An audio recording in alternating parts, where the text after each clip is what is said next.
Hello बच्चों। तो आज हम लोग स्टार्ट कर रहे हैं न्यूटन्स लॉज ऑफ मोशन। ठीक है। और इसका जो क्वेश्चंस नोट है ऑलरेडी अपलोड हो चुका है, तो आप टेस्ट की तरह देंगे। लेकिन ये सारे के सारे क्वेश्चन एकदम डिफिकल्ट लेवल के क्वेश्चन हैं, अच्छे क्वेश्चन हैं। ठीक है। और चूंकि मैं आपको बता रहा हूँ कि एडवांस की तैयारी करवा रहा हूँ, एडवांस के क्वेश्चंस को करवाने की कोशिश कर रहा हूँ, तो उसमें डिफिकल्ट क्वेश्चन के ही थ्रू आपका रेज करूंगा लेवल को, क्योंकि उसको सीखने की ज़रूरत है। बहुत इजी क्वेश्चन जो करना था ऑलरेडी आप कर चुके हो, तो इसको देखने की ज़रूरत है। जैसे मैं कर रहा हूँ आपको वैसे करना है, वैसे एबीडी बनानी है और मेरे वे को पकड़ना है आपको कि कैसे मैं अटेम्प्ट कर रहा हूँ, कैसे सोच रहा हूँ। अभी देखेंगे ना बार बार, तो आप समझ जाएंगे। तो टेस्ट आप दिए होंगे, उसके बाद अब मैं क्वेश्चन पे आता हूँ। ठीक है। तो क्वेश्चन 1 पे आने के पहले देखिए, ये है मिक्स प्रॉब्लम की सीरीज क्वेश्चन 1। ठीक है। और ये क्वेश्चंस एक अच्छे किताब से ली गई है, एक अच्छा क्वेश्चन है। लॉज ऑफ मोशन में ना जो मेन चीज होती है एबीडी बनाना। अगर आप प्रॉपर एबीडी बना रहे हैं तो आपके आंसर्स हमेशा आएंगे और सही आएंगे। और हिम्मत रखना होता है हर वक्त। कैनेमेटिक्स जो कि थोड़ा बहुत डिफिकल्ट होता है, इसके बाद कुछ चैप्टर इजी होते हैं टिल सेंटर ऑफ मास तक, फिर सेंटर ऑफ मास से रोटेशन की चीजें थोड़ी सी डिफिकल्ट हो जाती हैं। तो आप एफबीडी बनाना सीखेंगे यहाँ पे, और हिम्मत रखेंगे, सॉल्व करेंगे, आंसर आएगा। ठीक है। कह रहा uniform rope of length 13 metre. मैंने कुछ चीजें मार्क कर ली। 13 मीटर। तो ये जो रोप है यहां से लेके यहां तक है, पूरा रोप का लेंथ दिया गया है, total 13 metre. Tied on the peg A on a wall passes over the frictionless peg B, fix in the level with the peg A as shown in the figure. If in equilibrium the length of the rope hanging between the peg is 8 meters. इसके बीच में जो, अच्छा मैं percentage लिख दूं, ये question है 50% के लेवल पे। और ये लेवल क्या होता है ये आपको कैनेमेटिक्स के फर्स्ट लेक्चर में मिलेगा, आपको बता चुका हूं। ये जेई एडवांस का 50% का लेवल है। और in equilibrium length of the rope between the peg is 8 metre. इसके और इसके बीच में जो लेंथ है ये टोटल 8 मीटर है। यहां पे 8 मीटर है, दैट मीन्स यहां पे 5 मीटर होगा। The angle with the rope make with the wall at the peg A is close to. ये वाला एंगल पूछ रहा है कि ये वाला एंगल कितना होगा। This angle is theta. ये कितना होगा? तो चलिए कुछ नहीं, एबीडी बनाएंगे। इतने पार्ट की वीडियो बनाते हैं, सिर्फ इतने पार्ट की। तो यहाँ पे टेंशन टी मैं ऊपर कर दिखाऊंगा, तो आप टी ऐसे दिखाएंगे। इतने पार्ट का वेट आप नीचे कर दिखाएंगे, और वेट होगा अगर मैं कहूँ कि मास पर यूनिट लेंथ लैम्डा दिया गया, लैम्डा, और ये 5 मीटर है ये पूरी लेंथ, तो इसका मास होगा 5 इंटू लैम्डा इंटू जी। ये मास हो गया M G, M mass per length into length. तो lambda mass per length into length 5 metre, multiply किया 5 इंटू लैम्डा इंटू जी कर दिया। क्योंकि ये पार्ट इक्विलिब्रियम पे है, तो इक्विलिब्रियम पे क्यों है? नेट फोर्स 0 है, तो इस पे फोर्स बैलेंस करेंगे तो ये बनेगा T minus 5 lambda g is equal to 0। तो यहां से T बराबर आएगा 5 लैम्डा जी। Question number 1। अब हम बनाएंगे बीडी इतने पार्ट की। अगर मैं इतने पार्ट की बीडी बनाऊं तो जो टेंशन T यहां पे होगा एक्चुअल में वही टेंशन T यहां पे भी होगा, क्योंकि ये मास बहुत ही कम है। ठीक है। तो मास बहुत कम है, तो बोल सकते हो कि जो टेंशन यहां पे वही टेंशन यहां पे होगा। मास बहुत कम है तो बहुत एब्रप्ट चेंज तो टेंशन में तो होगा नहीं, होना भी नहीं चाहिए, क्योंकि मास कंटिन्यूसली इंक्रीज कर रहा है। तो abrupt change in tension is not possible here. आप समझ रहे होगे, एब्रप्ट अंडरलाइन था, टेंशन ग्रेजुअली धीरे धीरे धीरे धीरे इंक्रीज करेगा। फिर इतने पार्ट की वीडियो बनाएंगे। जब इतने पार्ट की मैं वीडियो बनाऊंगा तो यहां पे मैंने सेम लेवल पे था तो मैंने ऐसे दिखा दिया, ये टेंशन टी इस तरीके से। अच्छा, सिमेट्री से चूंकि इन दोनों का लेवल एग्जैक्टली सेम है, तो अगर ये वाला एंगल थीटा है तो ये भी एंगल क्या होना चाहिए? थीटा होना चाहिए, अगर लेवल सेम है ए बी का। तो मैंने इसको अपने मन से दिखा दिया कि this angle is theta, then this angle is again theta, theta. और इसको आगे की ओर बढ़ाया, दिस इज अगेन थीटा। ठीक है। और अगर यहां पे टेंशन टी है तो फिर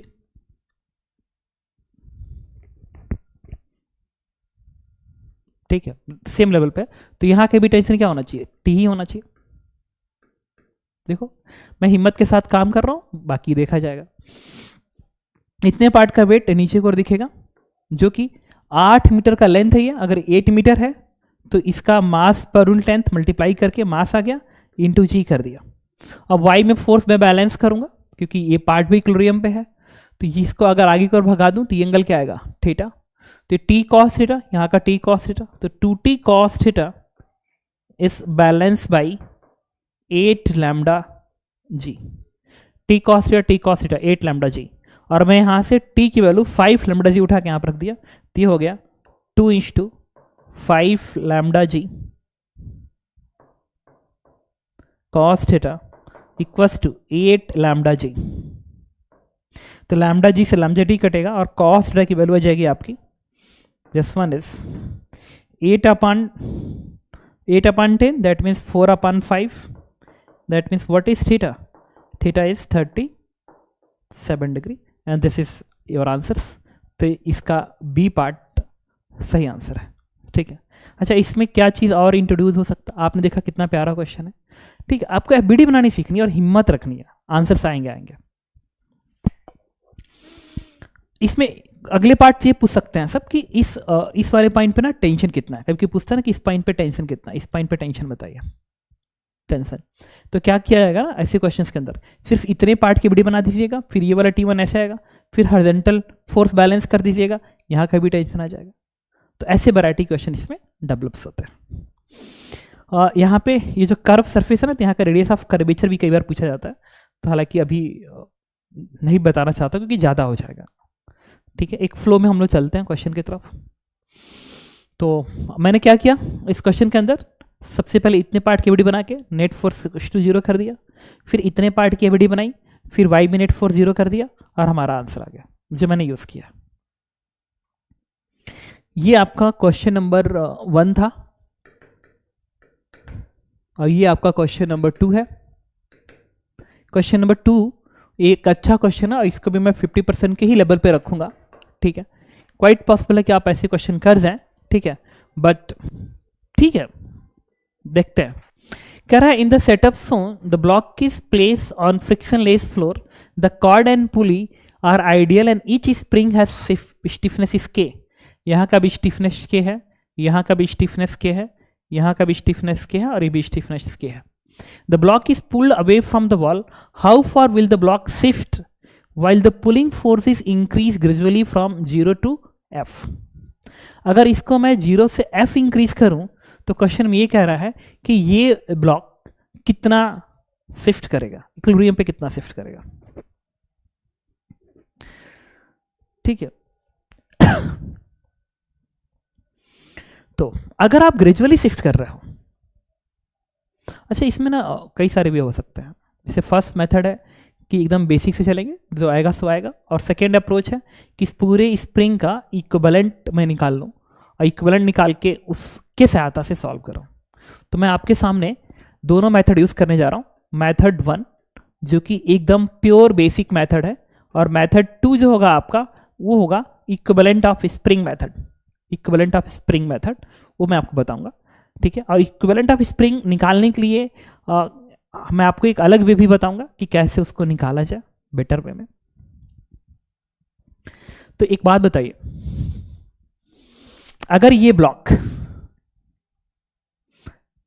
एक काम करते हैं, लेट यहां पे टेंशन टी है, इसमें स्प्रिंग, इसमें टेंशन टी डेवलप हुआ, तो अगर इसमें टी डेवलप होगा तो स्प्रिंग मासलेस है, तो हर जगह टेंशन बराबर होगा, तो ये भी टी होगा, तो ये भी टी होगा। तो इसमें कितना डेवलप होगा, 2t का टेंशन डेवलप होगा, और ये टी, तो इसमें कितना डेवलप होगा, इसमें डेवलप होगा 2t का टेंशन। और अगर ये टी है तो ये भी क्या होगा, t के बराबर।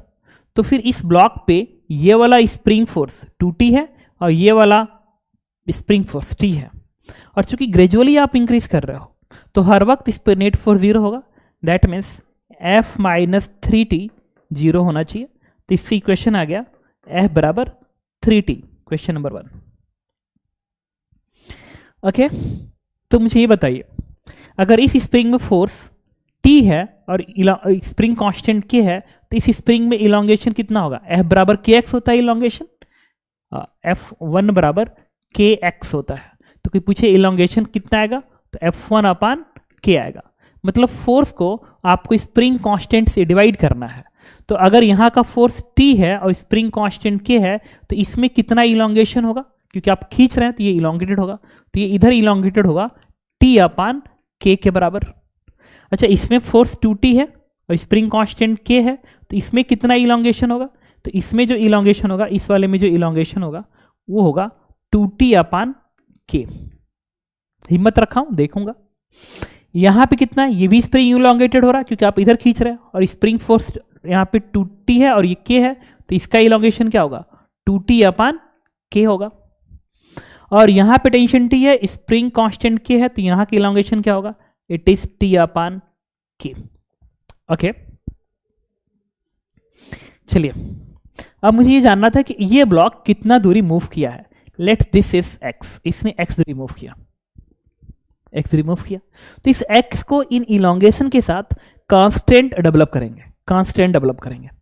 तो कांस्टेंट के लिए ना दिमाग लगा के सोचते हैं। चलिए मुझे बताइए, ये वाला पॉइंट तो भाग नहीं रहा, सुनना, ये वाला पॉइंट तो भाग नहीं रहा, लेकिन ये जो पॉइंट है इस स्प्रिंग के इलोंगेटेड होने की वजह से ये पॉइंट आगे जाएगा इतना दूरी, इतना दूरी, इस पॉइंट का डिस्प्लेसमेंट आएगा। ये फिक्स है, लेकिन ये जो पॉइंट है वो कितना आगे मूव करेगा, तो इतना मूव करेगा। ओके ठीक है, तो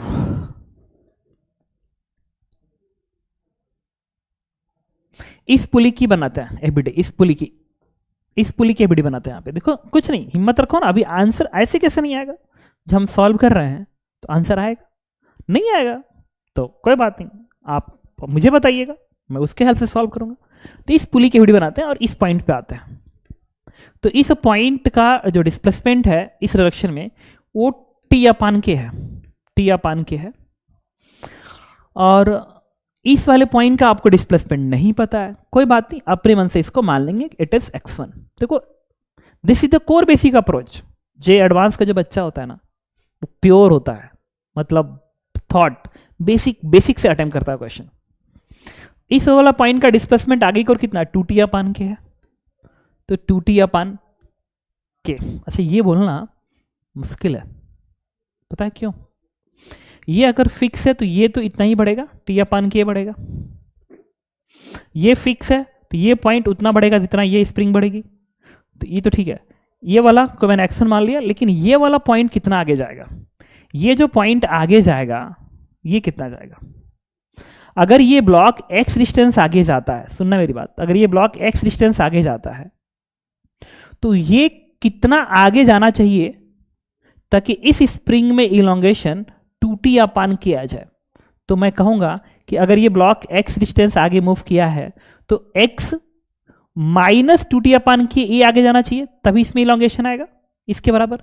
दैट मीन्स इसका elongation x minus 2T upon K होना चाहिए। Are you getting my point? मैं क्या बोल रहा हूं, देखिए भाई, अगर इसमें इलोंगेशन मान लो, लेट्स इसमें इलोंगेशन 1 मीटर आ रहा है, 1 मीटर आ रहा है, और अगर ये 3 मीटर गया आगे, तो कोई पूछे ये कितना आगे जा रहा है, तो जब इसमें 1 मीटर के इलोंगेशन चाहिए और ये 3 मीटर जा रहा है तो इसको 2 मीटर आगे जाना चाहिए ना, तभी तो ये 2 मीटर जाएगा, ये 3 जाएगा, तो बीच में इलोंगेशन 1 का आएगा। वही चीज मैं यहां पे कह रहा हूं कि अगर ये x आगे भागा और ये इलोंगेटेड हो गया 2T upon K, that means इस पुली का सेंटर इधर कितना आगे जाएगा, x minus 2T upon K, तो इतना जाएगा, और ये x1 है। ओके, अब इसमें कांस्टेंट रिलेशन लगाएंगे। आपको पता है कि this displacement plus this displacement का सम इस पुली के सेंटर के डिस्प्लेसमेंट के बराबर होता है, आपको पढ़ाया गया था, इस तरीके से पढ़ाया गया होगा कि अगर ऐसा पुली है, ये वाला पॉइंट का अगर x1 डिस्प्लेसमेंट है और इस वाले पॉइंट का अगर x2 डिस्प्लेसमेंट है और इसका अगर x है, तो इस x में रिलेशन आता है x1 प्लस x2 अपान 2। सिमिलरली अगर इसकी वेलोसिटी v1 है, इसकी v2 है और इसकी v है, तो v बराबर आता है v1 प्लस v2 अपान 2। सिमिलरली अगर इसका एक्सप्रेशन a1 है, इसका a2 है, इसका a है, तो a आता है a1 प्लस a2 बाई 2, एकदम सेम आता है। तो ये कॉन्सेप्ट यहाँ लगाएंगे, और मैथ साइन कन्वेंशन, इधर है तो प्लस, इधर है तो माइनस। तो ये कितना है बेटा, T अपान K है प्लस x1 का half is equal to X minus 2t upon K. तो यहां से मैं चाहूं तो लिख सकता हूं x1 इज इक्वल टू, इसको इधर भेजेंगे तो ये बनेगा 2x, ये इधर जाएगा तो बनेगा -4t अपान के, और ये t अपान के इधर जाएगा तो बनेगा -t अपान के। देखिए x1 बराबर 2x माइनस 4t अपान के, और ये वाला इधर जाएगा तो -t अपान के। अभी ये रहने देते हैं। अब इस पुली को तो बना लिया, अब हम इस पुली को बनाएंगे उसी सब्र के साथ। तो चलिए बनाते हैं। तो इस पुली को बनाएंगे, फिर हम यहां दिखाएंगे इस वाले पॉइंट का डिस्प्लेसमेंट। देखिए इस वाले पॉइंट का डिस्प्लेसमेंट वही होगा जो इस स्प्रिंग का इलोंगेशन होगा। क्यों? क्योंकि ये नहीं भाग रहा है, ये 2t अपान के है, तो ये 2t अपान के आगे जाएगा। तो आप इस पे दिखाएंगे कि this one is 2t upon के। अब ऐसे आता है, ये वाला पॉइंट x1 आगे भागा है, x1 आपने दिखाया है, तो इसी चीज को आप यहां दिखाएंगे कि दिस इज x1। अब वापिस आते हैं इस वाले पॉइंट के डिस्प्लेसमेंट पे। तो अगर ये वाला पॉइंट उतना ही आगे भागा जितना ये ब्लॉक भागेगा, तो ये ब्लॉक अगर x मूव किया है तो ये दूरी x मूव करेगा, और इसमें इलोंगेशन t बाई के का हुआ है। दैट मीन्स ये कितना आगे भागा होगा, तो x में से अगर ये इलोंगेशन घटा देंगे तो इस वाले पॉइंट का डिस्प्लेसमेंट आएगा, रस्सी के पॉइंट का, इस पॉइंट का डिस्प्लेसमेंट आएगा उसी कॉन्सेप्ट से। तो ये बनेगा x माइनस टी अपान के। फिर इस पे कांस्टेंट रिलेशन स्टैब्लिश करेंगे हम लोग। तो ये है 2t अपान के, तो 2t अपान के is equal to x1 plus x minus T upon के डिवाइड बाई 2। तो यहां से आपको x1 की वैल्यू मिल जाएगी, इसको इधर भेजेंगे तो बनेगा 4t अपान के, 4t अपान के, ये वाला x इधर जाएगा तो बनेगा -x, ये इधर जाएगा तो बनेगा t बाई के। अच्छा ये जो x1 है और ये जो x1 है एकदम सेम होना चाहिए, तो दोनों की इक्वेट कर दीजिए। तो ये आ गया 2x माइनस 5t अपान के आएगा, इट इज 5t अपान के। अब देखो बेटा ये 5t अपान के और ये 5t अपान के इधर से आके बना देगा 10t अपान के, और ये इधर जाके बना देगा 3x। तो कोई पूछे व्हाट इज द इलोंगेशन, तो elongation x is nothing but 10t upon 3k। अब t निकालना पड़ेगा, और t हम ऑलरेडी निकाल चुके। देखिए t बराबर यहां से आएगा f अपान 3, f बराबर 3t, तो t बराबर f अपान 3, तो t बराबर आएगा f अपान 3, तो f अपान 3, ये f अपान 3 कर देंगे। इससे आपको x की वैल्यू मिल जाएगी 10f डिवाइडेड बाई 9k। तो this is your answer 10 upon 9k। तो आपने देखा कि डी पार्ट इसका करेक्ट आंसर है। तो देखो मैं कितने प्यार से क्वेश्चन का अटेम्प्ट कर रहा हूँ, ठीक है, एकदम बेसिक कोर बेसिक पे जा रहा हूँ, FBD बना रहा हूँ, ठीक है, इलोंगेशन के हिसाब से देख रहा हूँ कि डिस्प्लेसमेंट कितना हो रहा है, और इक्वेशंस लिख रहा हूँ। This is the first approach. अगर आपने लॉज ऑफ मोशन को अगर अच्छे से पढ़ाई किया होगा, ठीक है, तो आपको हर बात समझ में आ रही होगी। और यही JEE एडवांस है। अब तक आप जो पढ़ते आ रहे हो वो अलग चीज़ है, ठीक है। अगर आपको मेरी बातें अच्छे से समझ में आ रही हैं तो तुम श्योर रहो कि JEE एडवांस में तुम्हारा होने जा रहा है, और सही में होगा, एकदम सही में होगा। और अगर मेरी बातें नहीं समझ में आ रही हैं तो फिर आपको जो नोट है उसको सही से पढ़ने की ज़रूरत है। कोई कॉन्सेप्ट मिसिंग है तो उस कॉन्सेप्ट को आपको पढ़ने की ज़रूरत है। तो उसके लिए आप चाहो तो अपने टीचर से बात कर सकते हो, या यूट्यूब पे अगर लेक्चर देखना चाहोगे तो आपको मेरे भी लेक्चर्स मिल जाएंगे, ठीक है, आप वहाँ से भी देख सकते हो। तो x आ गया इतना। ये तो मैंने आपको कौन सा फर्स्ट अप्रोच यूज़ किया। अब मैं यूज़ करने जा रहा हूँ मेथड 2। द मेथड 2 इज, देखिए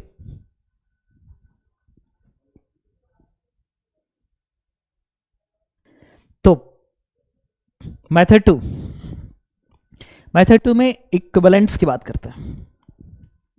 तो इक्विवेलेंट्स निकालने के लिए हम दो मेथड यूज करते हैं।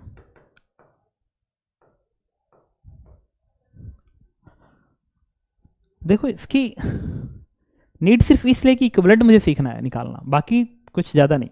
इक्विवेलेंट निकालना मैं चाहता था। तो इसकी तरीका क्या हो कि सारी स्प्रिंग को हटाओ। तो इसके अंदर फर्स्ट अप्रोच है, इसके अंदर वो ये है कि सारी स्प्रिंग को हटाओ, इस पे एक सिंगल स्प्रिंग लगा दो। सिंगल स्प्रिंग लगा दिया।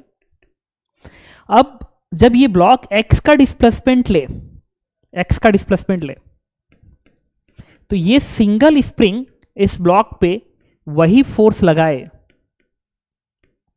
जो इस ब्लॉक से attached system of the spring ने इस ब्लॉक की एबीडी बनाते समय लगाई है। तो इस ब्लॉक की एबीडी बनाते समय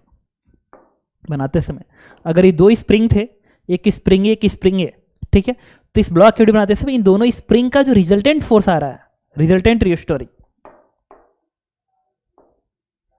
वो कितना है? तो ये फोर्स और ये फोर्स, ये है मान लो K1x, ये है K2x। तो अगर मैं इसको बैलेंस कर दिया, तो यहां से आपको K इक्विवेलेंट मिलेगा। लेकिन ये जितना ब्लॉक, अगर इसको आपने x में दिया तो इस स्प्रिंग में x का थोड़ी हुआ, तो K1x1 हुआ, ये K2x2 हुआ। Are you getting my point ना? कि अगर आप इस ब्लॉक को डिस्प्लेसमेंट दे रहे हैं तो इसका इलोंगेशन कुछ और हुआ, इसका इलोंगेशन कुछ और हुआ।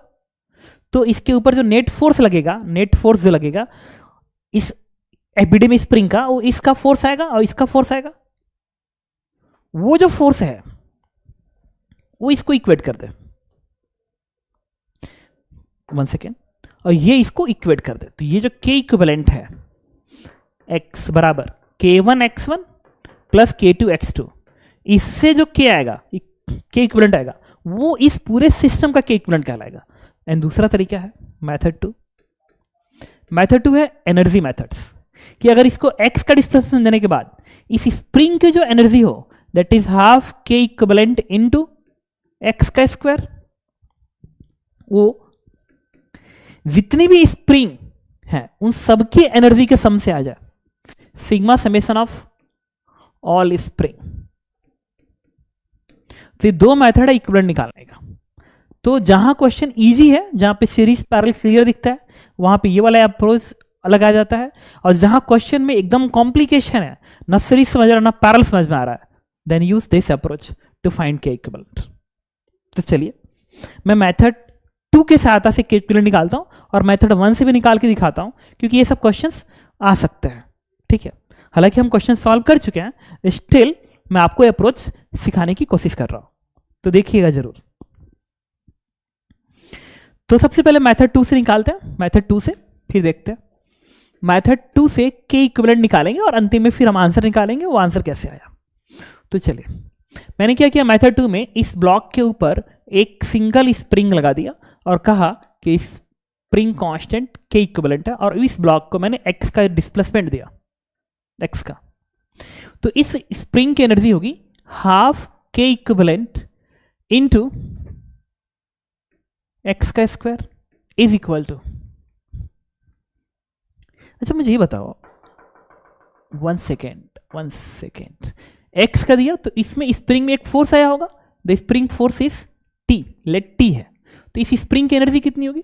इस स्प्रिंग की एनर्जी होनी चाहिए हाफ K इक्विवेलेंट इनटू इस स्प्रिंग में कितना इलोंगेशन है, वो है T upon K equivalent, T upon K equivalent का स्क्वायर है, इतनी एनर्जी है इस स्प्रिंग में। Are you getting my point ना? Half K x square is equal to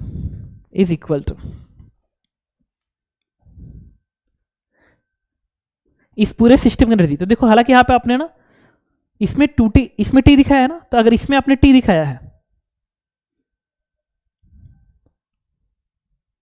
okay,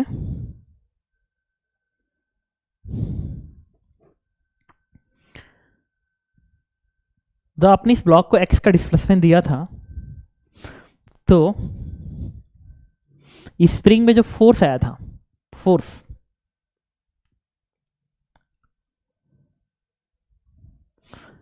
जानते हो क्या है? इस ब्लॉक की जो एबीडी बना रहे हैं ना, अगर इससे मैं वहां पे लेके जाऊं कंपेयर करने के लिए, घबराना नहीं, अभी देखो समझाता हूं, थोड़ा सा ना वेट करते हैं।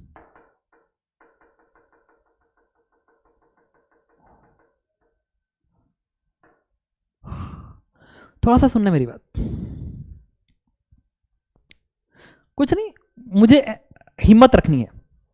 इस ब्लॉक पे मैं चाहता हूं ना इन्हीं डेटा के साथ आंसर निकाल लो, मैं अलग से नहीं सॉल्व करना चाहता हूं। तो मैंने कहा कि इस ब्लॉक पे नेट कितना फोर्स काम कर रहा है, ये 2t और ये t, टोटल 3t काम कर रहा है, टोटल 3t काम कर रहा है। तो अगर मैं इसकी एबीडी बनाया हूं यहां पे एबीडी, तो बेटर है कि मैं यहां पे 3t दिखा दो, 3t दिखा दो, और वो t और ये t एकदम सेम हो, तो मैं कहूंगा ना ये वाला भी कॉन्सेप्ट काम कर गया कि इस ब्लॉक को आपने x का डिस्प्लेसमेंट दिया, तो इस स्प्रिंग ने इस पे 3t का टेंशन लगाया, और यही फोर्स उस सिस्टम ऑफ द स्प्रिंग ने भी उस ब्लॉक पे लगाया था। तो ये एनर्जी कितनी होगी, ये एनर्जी होगी हाफ k इक्विवेलेंट इनटू यहां के elongation, it is 3t upon k equivalent का स्क्वायर, ये यहां की एनर्जी हो गई, इज इक्वल टू यहां की एनर्जी प्लस यहां की एनर्जी प्लस यहां सारी एनर्जी जोड़े, तो यहां की एनर्जी क्या आएगी, ये आएगी हाफ 2t टेंशन था ना, देखो यहाँ पे 2t और यहाँ पे t है, अच्छा इसमें भी 2t है, इसमें भी 2t है, तो इसकी एनर्जी और इसकी एनर्जी बराबर जाएगी क्योंकि टेंशन बराबर है दोनों में, तो एनर्जी बराबर जाएगी। तो 2t टेंशन था ना, तो ये होगा half k into 2t upon k का होल स्क्वायर, और डबल मैंने इसलिए कर लिया क्योंकि दो स्प्रिंग थे सेम एनर्जी के, और इसमें t है इसमें t है, तो आप क्या दिखाएंगे, आप यहां दिखाएंगे उसकी energy that is half k into t upon k का होल स्क्वायर, डबल मैंने इसलिए लिखा दो थे। अब देखिए यहां से t के टर्म कैंसिल हो गया, मुझे k इक्विवेलेंट डायरेक्ट आ गया, तो यहां से हमारा जो k इक्विवेलेंट सॉल्व हो गया है ना, उसकी वैल्यू कितनी होगी जानते हैं, ये 2 के टर्म्स कैंसिल कर दीजिए और ये आएगा 9 अपान k इक्विवेलेंट, देखिए तो t स्क्वायर भी कैंसिल होगा, 9 upon k equivalent is equal to ये बनेगा 4 अपान k, अच्छा ये दो भी तो है, that means 8 upon k plus ये बनेगा 2 अपान k, तो ये हो जाएगा 8 2 10 upon k, then what is k equivalent, then k equivalent is 9k upon 10, आ गया। अब कहा गया था कि बताइए, क्वेश्चन में क्या पूछा गया था, हाँ अगर फोर्स F लगा रहे हैं तो ये ब्लॉक कितना डिस्प्लेसमेंट लेगा, तो देखिए अगर फोर्स आप F लगा रहे हैं तो कितना डिस्प्लेसमेंट लेगा, तो इस पे आपने फोर्स F लगाया है, स्प्रिंग कांस्टेंट कितना हो गया, ये 9k अपान 10 फिक्स एंड, तो अगर ये फोर्स F लगाए धीरे धीरे बढ़ाएं तो ये ब्लॉक कितना मूव करेगा x डिस्टेंस, तो spring force 9k upon 10 into x क्या होना चाहिए, F होना चाहिए, आ गया x की वैल्यू 10F अपान 9k, कांस्टेंट की जरूरत ही नहीं पड़ी, तो मेथड 2 से मैंने k इक्विवेलेंट निकाला, ठीक है। थोड़ा सा लग रहा होगा बट आपको इतना तो समझ में आ रहा है कि इक्विवेलेंट्स, अगर एक बार आप सिस्टम को हटा के वहां पे एक सिंगल स्प्रिंग लगा दें तो सिंगल स्प्रिंग फोर्स भी वही लगाती है, अपने अंदर एनर्जी भी वही डेवलप करती है जितना सिस्टम ऑफ द स्प्रिंग उस ब्लॉक पे फोर्स लगाता है और एनर्जी डेवलप करता है, ओके। अच्छा अगर मुझे मेथड 1 से करना होता ना, k इक्विवेलेंट निकालना होता मेथड 1 से, तो मैं क्या करता कि इसको ऐसे बैलेंस कर लिया, मेथड 1 से भी आई थिंक निकाल सकते हैं, क्या निकाल सकते हैं k इक्विवेलेंट, चलो मैं बताने की कोशिश कर रहा हूं, ठीक है। मेथड 1 एक्चुअली में थोड़ा सा दिमाग में प्रेशर आ सकता है बट परेशान मत होना, ठीक है। आपको अगर भले ही ये आपको बहुत इजी लग रहा होगा, लेकिन मैं जो सजेस्ट करता हूं कि एक बच्चे को सीखना चाहिए, क्या सीखना चाहिए, the approach is this one, this is the basic approach, ये सीखना है आपको, ठीक है। थोड़ी सी लेंदी है लेकिन क्या फर्क पड़ता है, कांस्टेंट रिलेशन को भी अपने साथ लेके चल रहा है, ठीक है, साथ में सिंपल एफबीडी बनाई, उससे आगे बढ़ा, आंसर आया, ये होती है फिजिक्स। बाकी जो मेथड मैं यूज कर रहा हूं वो तो जस्ट एनर्जी के विषय में समझाने की कोशिश कर रहा हूं कि एनर्जी से k इक्विवेलेंट कैसे आ रहा है, फोर्स से k इक्विवेलेंट कैसे आ रहा है, मैं बस ये समझाने की कोशिश कर रहा हूं। चलिए मेथड 1 पे आते हैं और थोड़ा सा मैं इसको भी एलोबरेट कर रहा हूं। मेथड 1 पे आपने कहा था कि एक सिंगल अगर आप स्प्रिंग ले रहे हैं, ये k इक्विवेलेंट लगा दिया, तो जब इसको आपने x का डिस्टेंस दिया तो इस स्प्रिंग में कितना फोर्स डेवलप हुआ था? 3T डेवलप हुआ था ना, 3T डेवलप हुआ था। तो इस 3T में, और ये 3T वही है जो ओरिजिनल क्वेश्चन में था, तो इस 3T में और इस x इस k में रिलेशन होना चाहिए 3T बराबर k equivalent into x, equation number 1। फिर आते हैं, अब जब मैंने इंडिविजुअल ब्लॉक की विडियो बनाई तो आपने यहां पे एक स्प्रिंग लगाया था और एक स्प्रिंग यहां पे लगाया था, और आपने कहा था कि ये जो स्प्रिंग फोर्स होना चाहिए वो होना चाहिए k इंटू एक्स। तो यहां का k था नहीं, और k, और यहां का इलोंगेशन कितना था बताओ तो? अभी बताते हैं इलोंगेशन वहां कितना था। अगर ये फोर्स 2T है तो 2T अपान k इलोंगेशन है, तो आप इसको लिख सकते हैं 2T upon k, 2T upon k, तो k into 2T upon k लिख लिया।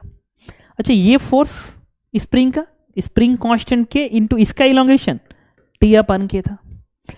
क्या इन दोनों फोर्स का सम ही इस k इक्विवेलेंट इंटू एक्स के बराबर होना चाहिए?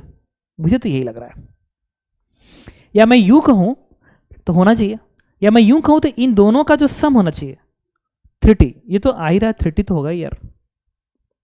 इसे मिला तो मुझे कुछ नहीं, इसे तो बस यही मिल रहा है कि अगर मैं इसको इनसे इक्वेट कर दूं तो यही इक्वेशन मिल गया, बस आया कुछ नहीं यार, बराबर आ रहा है। देखो कैसे के कट गया, कैसे कट गया, 2T बराबर 3T, बस तो मिला क्या? कुछ नहीं यार। ठीक है, एक्चुअली पता है ये तब आएगा जब इस x को आप इस t के टर्म में लिख लेंगे और k के टर्म्स में, और उसके लिए हमारा मजबूरी है कांस्टेंट रिलेशंस, मतलब x को आपको इन t और k के टर्म लिखना पड़ेगा। तो फिर ये जो पहला मेथड था ना, बेसिक मेथड, इसी मेथड से आपको कांस्टेंट्स के साथ रिलेशन स्टैब्लिश करना पड़ेगा, और फिर आप यहां जाएंगे तो यहां से आपको x की वैल्यू कितनी आई, x की वैल्यू कितनी आई, x की वैल्यू आ गई आपकी 10T अपान 3K। तो ये 10T अपान 3K, 10T अपान 3K, 10T अपान 3K आपको यहां लिखना होगा। तो 3T K equivalent into 10T अपान 3K, तो ये T से T कटेगा और K इक्विवेलेंट की वैल्यू अगेन आ जाएगी 9K अपान 10। तो आपने देखा जो पहला मेथड है, ठीक है, जो अक्सर आपको पढ़ाया जाता है कि सारी स्प्रिंग को हटा के उस पर एक सिंगल स्प्रिंग लगा दो और उस ब्लॉक को अगर एक्स्ट्रा डिस्प्लेसमेंट दो, तो ये सिंगल स्प्रिंग भी वही फोर्स लगाए जो रेस्ट ऑफ द स्प्रिंग इस ब्लॉक के बड़ी बनाते समय ब्लॉक पे लगा रही हैं। तो के इक्विवेलेंट उस पूरे सिस्टम ऑफ स्प्रिंग का के इक्विवेलेंट कहलाता है। तो उसमें आपने सॉल्व तो किया उस अप्रोच से, बट उसमें इसको डेवलप करने के लिए कांस्टेंट जरूरत पड़ेगी, तो एक लेंदी अप्रोच बन गया।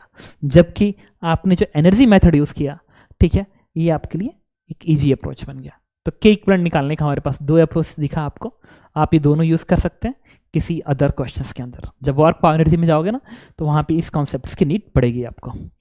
ओके, नाउ इसके बाद आते हैं आज के थर्ड क्वेश्चन पे।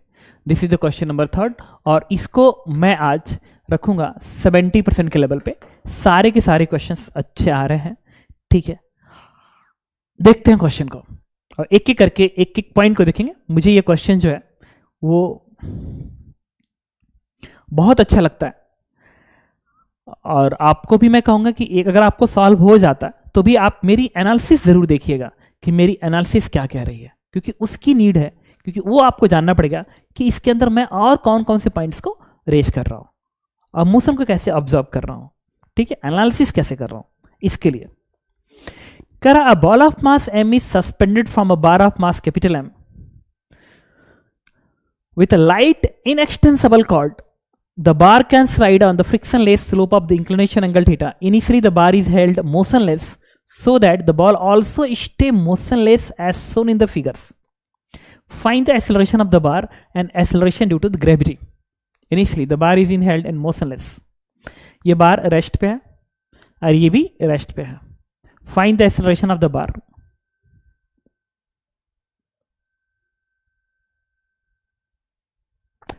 ठीक है, the bar can slide on the frictionless slope of the initially the bar is held and motionless and that bar also stay in motionless as shown in the figure. Find the acceleration of the bar. मुझे लग रहा है कि इसको release करने के बाद पूछा है, लेकिन उन्होंने ये नहीं बोला कि रिलीज करने के बाद कितने समय बाद, कुछ ऐसा तो लिखा तो नहीं है. A ball of mass semi suspended from the itna, the bar can slide on the frictionless slope of initially the bar is held motionless so that ball also stay motionless as shown in the figure. Find the acceleration of the bar. ठीक है, बार का इसका acceleration पता करना है. खैर अब ये तो बाद की बात है कि उन्होंने जस्ट आफ्टर रिलीज पूछा है कि किसी टाइम टी पे पूछा है. ठीक है, अब चूंकि उन्होंने दिया नहीं टाइम टी पे और मुझे क्वेश्चन थोड़ा ठीक ठाक लग रहा है, तो मैं जस्ट आफ्टर रिलीज के ही विषय में पहले हम कोशिश करेंगे निकालने के लिए, और एक बार जस्ट आफ्टर रिलीज के बाद हम एक बार इसकी एनालिसिस करेंगे कि रिलीज के किसी टाइम टी पे अगर मुझे निकालना हो तो मुझे क्या इसमें सोचना पड़ेगा. ठीक है, तो मैं अभी यूज कर रहा हूं अपने सोल्यूशन के अंदर just after release. Just after release. अच्छा, जैसे ही आप रिलीज करेंगे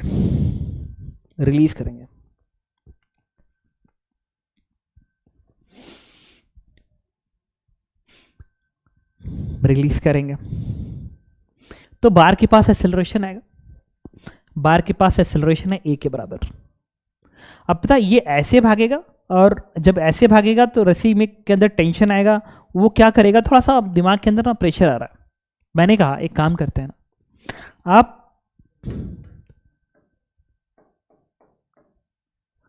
इस फ्रेम पे जाएंगे, इस प्लैंक के फ्रेम पे जाएंगे और मोशन को ऑब्जर्व करेंगे. तो ये जो एक्सेलरेशन ये है, इससे इसके ऊपर एक सूडो फोर्स लगेगा और सूडो फोर्स इसके अपोजिट लगेगा जो कि ma के बराबर होगा. चलो, इस फ्रेम से सूडो फोर्स ma लगेगा. अब अगर मैं किसी टाइम t पे भी रहता तो भी इसके ऊपर सूडो फोर्स ma रहता और ये मुझे रेस्ट में दिखता. तो ये रेस्ट में,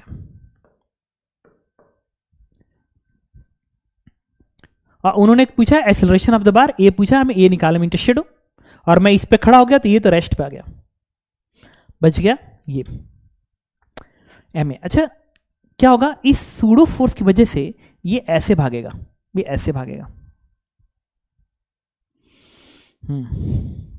तो सोचते हैं.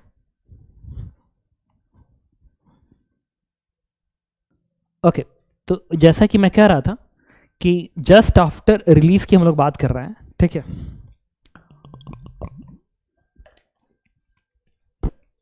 जस्ट आफ्टर रिलीज की. तो जब इसके फ्रेम पे जाएंगे तो रिलीज करेंगे तुरंत बाद, ना तो इसके पास वेलोसिटी आएगी ना तो इसके पास वेलोसिटी आएगी. ठीक है, तो इसके फ्रेम में इसका मोशन सर्कुलर होगा, इसके अबाउट सर्कुलर होगा.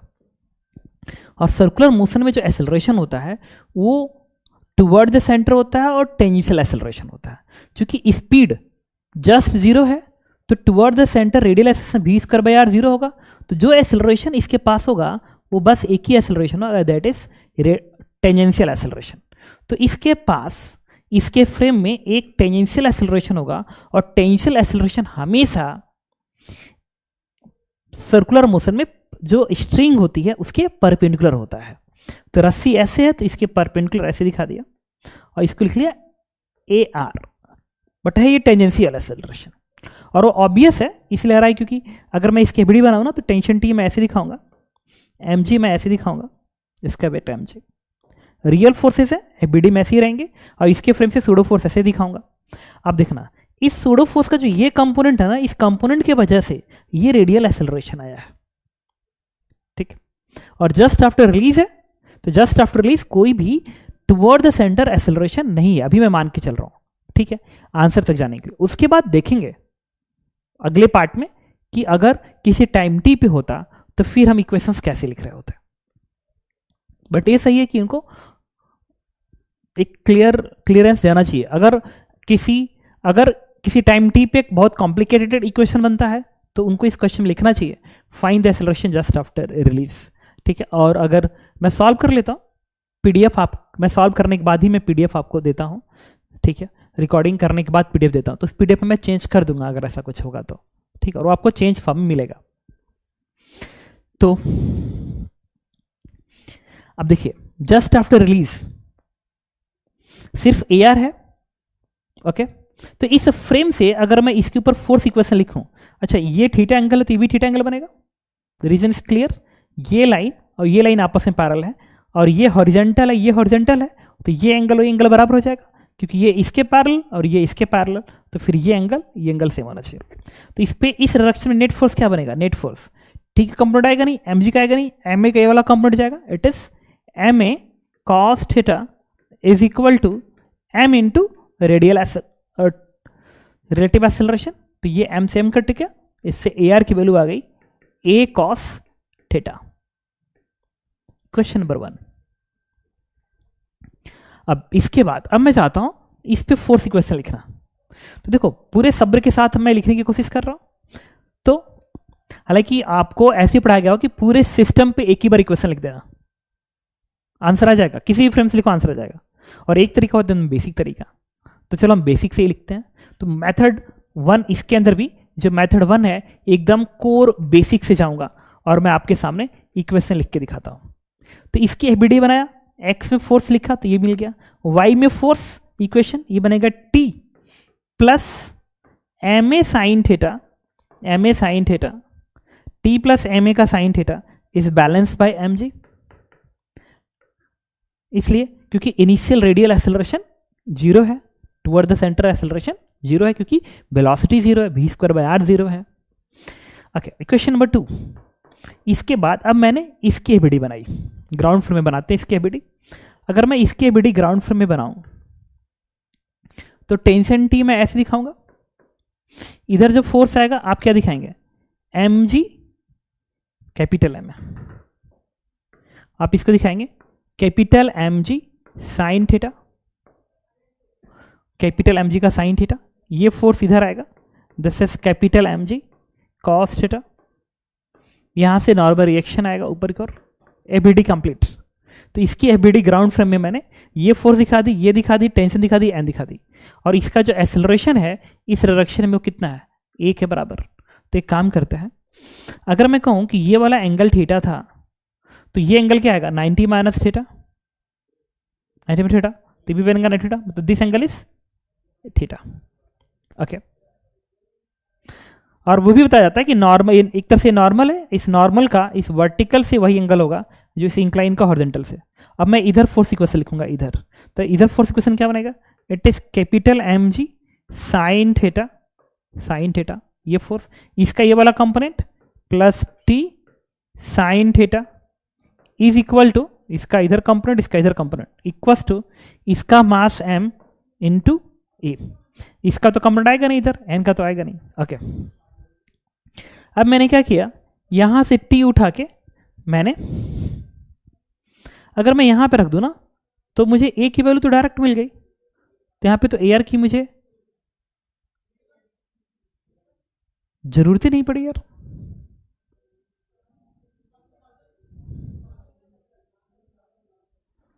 तो एक काम करते हैं, थोड़ा मैं लिख के दिखाऊं, क्योंकि ग्राउंड फ्रेम इस पे इक्वेशन लिख दिया और इस पे इक्वेशन मैंने इसके फ्रेम से लिखी और इसके फ्रेम से इस डायरेक्शन में नेट फोर्स 0 कर दिया, सही है वाह। तो लिखते हैं, देखो ये बन गया एम जी का साइन थीटा प्लस टी की जगह पे वो रखिए, ये बनेगा M g minus M A sine theta into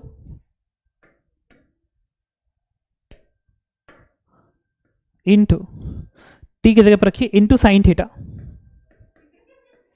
बराबर कैपिटल एम ए, ये बन गया। अब एक काम करते, इसको इधर भेजेंगे तो यहां से जी का टर्म्स कॉमन हो रहा है, ये बनेगा capital M g sine theta plus small M g sine theta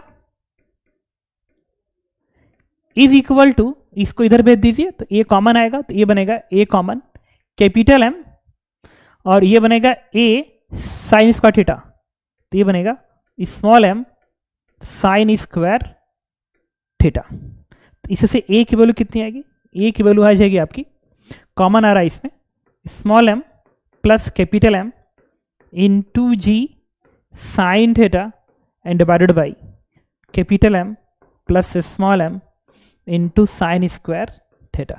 और ये आपका आंसर है। This is your answers. एक बार मैं आंसर एक बार चेक कर लूं फिर बताता हूं। Capital M g sine theta, small m sine theta, yes of course यही आंसर है। ठीक है,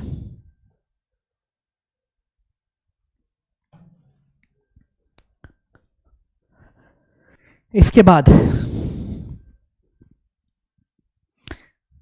इसकी कोई नीड ही नहीं थी। अब थोड़ा सा ना किसी टाइम टी पे चलते हैं, फिर ये सब भी थोड़ा सोचे सोचेंगे। ठीक है, किसी टाइम टी पे चलते हैं। तो अगर मैं किसी टाइम टी पे जाऊं ना, टी टाइम पे, तो क्या हुआ होगा, किसी टाइम टी पे हुआ ये होगा कि ये इंक्लाइन है और ये इस तरीके से था।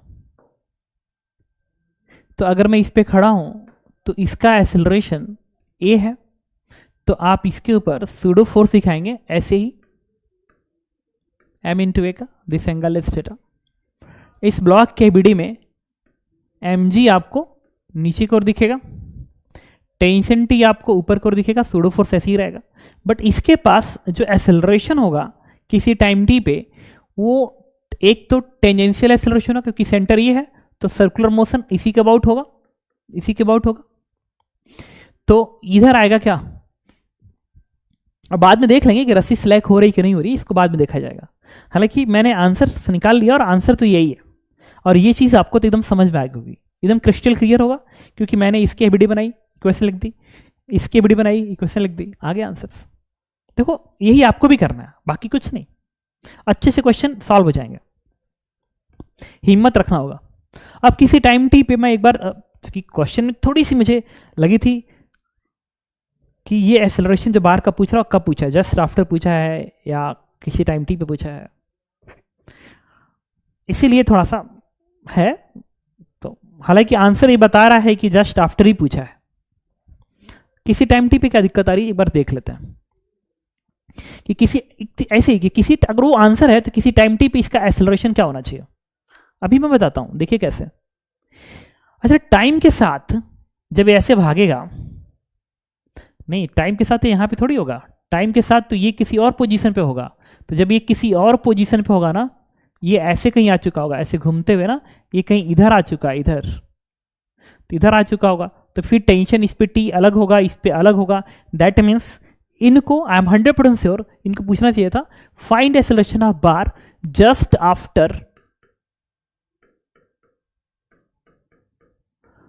After release.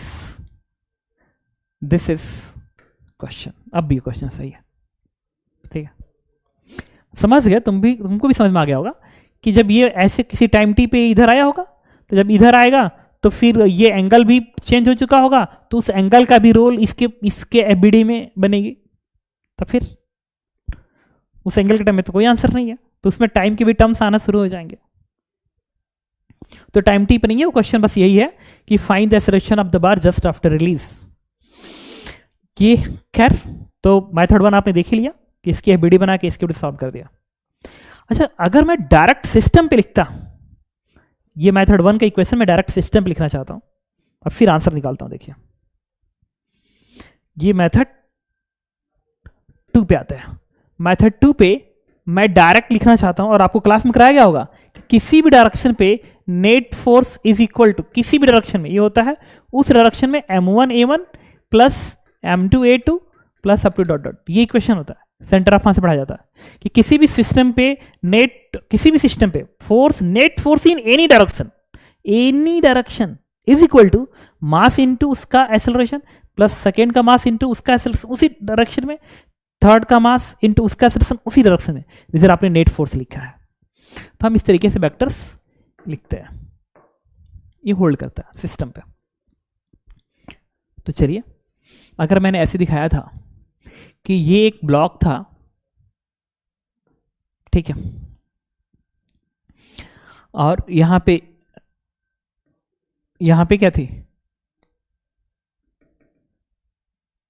स्ट्रिंग थी इस तरीके से, और इस पार्टिकल के पास जो एक्सेलरेशन था इस डायरेक्शन में, टेंजेंशियल एक्सेलरेशन जो कि मैंने ए आर लिखा था, और इसका एक्सेलरेशन मैंने ए ऐसे दिखाया था। तो ग्राउंड फ्रेम में इसका सेक्शन क्या लिखेंगे, एकदम इसके पैरेलल आप ऐसे दिखा दीजिए, this is a, this is a. अच्छा,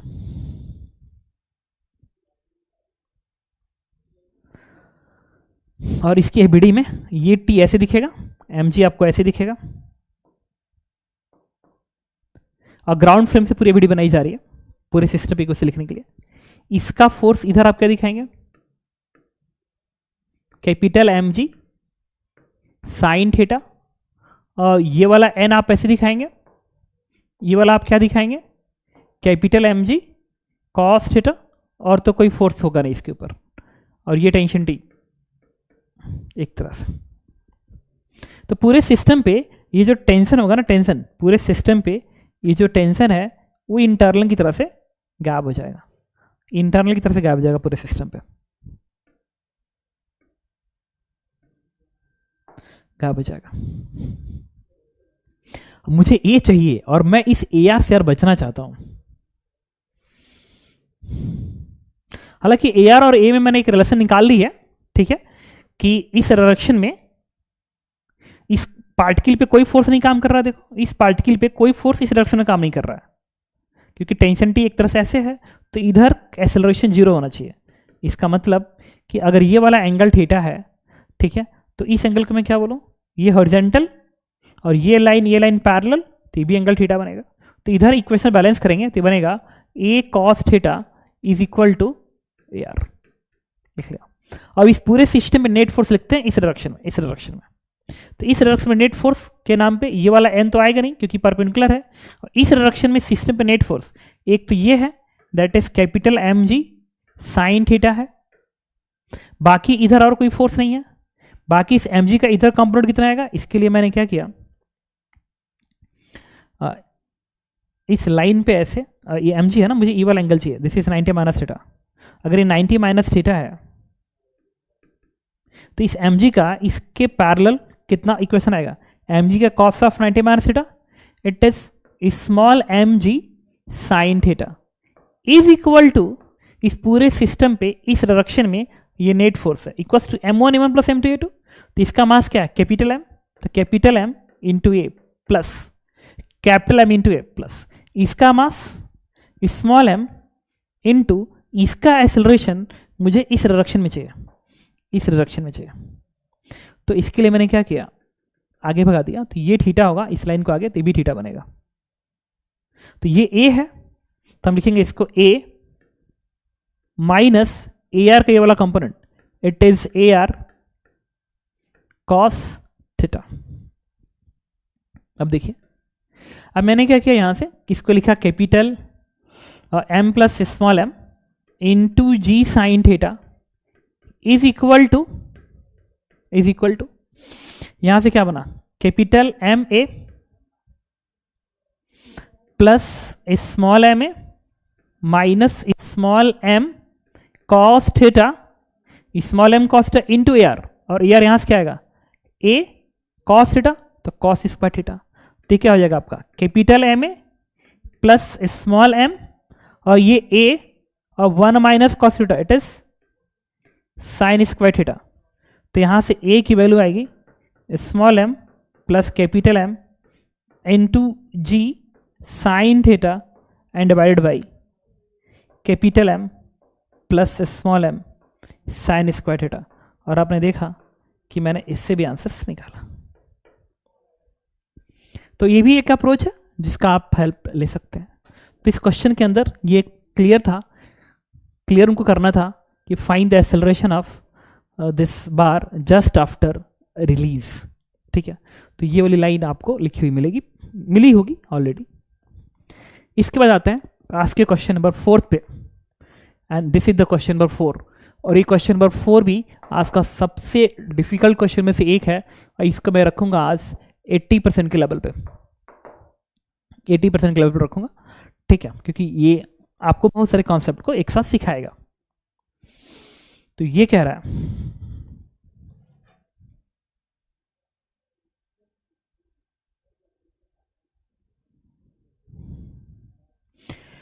the 3 cylinder each of mass m,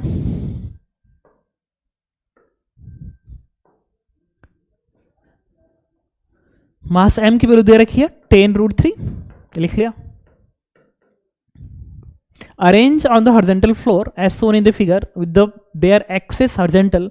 The floor as well as the cylinders are frictionless. You apply a constant horizontal force on the left cylinder. For what range of F will the 3 cylinder remain contact with each other? तो देखिए question number 4 में खैर उन्होंने range पूछा है ना, ठीक है, ये इस F का रेंज कितना हो, खुद कल्पना करके देखो। अगर आपने इस F को बहुत कम लगाया है, हल्का सा ऐसे लगाया, हल्का सा, या हटा ही दो, तो तुम पाओगे कि ये इधर जाएगा और ये इधर जाएगा और ये नीचे गिर जाएगा। मतलब कि अगर ये F बहुत कम लगा है तो इसको बीच में धंसने का चांसेस है, और इस F को बहुत तेज ऐसे धक्का मार दो, बहुत तेज ऐसे धक्का मार दो, तो आपको ऐसा लगेगा कि बहुत ही धक्का मारने पे ये दोनों आगे निकल जाएंगे और ये उल्टा ऐसे गिर जाएगा। ऐसा फील दे रहा होगा कि बहुत तेज धक्का मारने पे ये दोनों आगे निकलेंगे और ये पीछे गिरेगा, पीछे कर गिरेगा, ठीक। इसका मतलब कि कंफर्म है कि इस F का रेंज है, इस F की वैल्यू एक सर्टेन वैल्यू तक अगर बढ़ाएंगे तो फिर ये नीचे गिरना बंद कर देगा, और उससे जब ज्यादा करेंगे तो एक सर्टेन फोर्स के बाद ये इधर जाना शुरू करेगा। तो हमें F का एक रेंज मिलना चाहिए, ठीक है। अच्छा, इसी पैटर्न का ना एक क्वेश्चन आपने किया होगा कि एक ऐसा इंक्लाइन, एक ऐसा इंक्लाइन, एक स्फीयर ऐसे, एक स्फीयर ऐसे, ऊपर एक स्फीयर है, कहता है अगर इसको धीरे धीरे धीरे धीरे ऐसे करते हैं तो पूछता है कि मिनिमम एंगल थीटा बताइए, ये एंगल जिसके बाद अगर इस एंगल को कम कर दो तो पूरा सिस्टम कोलैप्स कर जाएगा, ठीक है। तो ये भी कुछ उसी तरह का क्वेश्चन है, ठीक है। उसमें भी आपने हिम्मत रखा था, इसमें भी आपको हिम्मत रखनी है। इतना तुम्हें समझ में आ गया कि इसमें F का एक रेंज आना चाहिए। तो चलो सबसे पहले हम बात कर रहे हैं कि ये मानते हुए कि अभी नहीं गिरा है, अभी सिस्टम कोलैप्स नहीं हुआ है, इसका मतलब है कि अगर फ्रिक्शनलेस सरफेस नीचे कर है तो इस पर आपने फोर्स लगाया है, तो तीनों ही ब्लॉक स्फीयर एक साथ ऐसे जा रहे होंगे, तीनों ही एक साथ आगे की ओर जा रहे होंगे। तो कोई पूछे कि इसका एक्सेलरेशन क्या होगा, तो जो एक्सेलरेशन ए आएगा F इज इक्वल टू 1 2 3, ये टोटल 3m बनेगा इंटू ए। तो ए की वैल्यू क्या आएगी, it is F upon 3m। अभी मैं मान रहा हूं कि सिस्टम कोलैप्स नहीं हुआ है, दैट मीन्स तीनों का एक्सेलरेशन सेम होना चाहिए, ओके, ठीक। अच्छा बताओ, ये अब F की मीन वैल्यू निकालने जा रहा हूं, F की मीन वैल्यू, F की मीन वैल्यू निकालते समय आपको नहीं लग रहा है कि F कम से कम लगाएंगे तो बीच में ही धंसने का चांसेस है, बीच में ही धंसने के चांसेस है। जब F कम लगाएंगे तो बीच में ही धंसने का चांस है इसको। इसका मतलब जिस वक्त F कम से कम की कंडीशन पे होगा, यहां का n नॉर्मल रिएक्शन जस्ट 0 हो रहा होगा, जस्ट 0 हो रहा होगा। इसको हटा दीजिए, देखिए लग रहा है कि नीचे घुस जाएगा, ठीक है, ओके। तो यहां का n जस्ट 0 होने का चांसेस लग रहा है। तो एक काम करते हैं,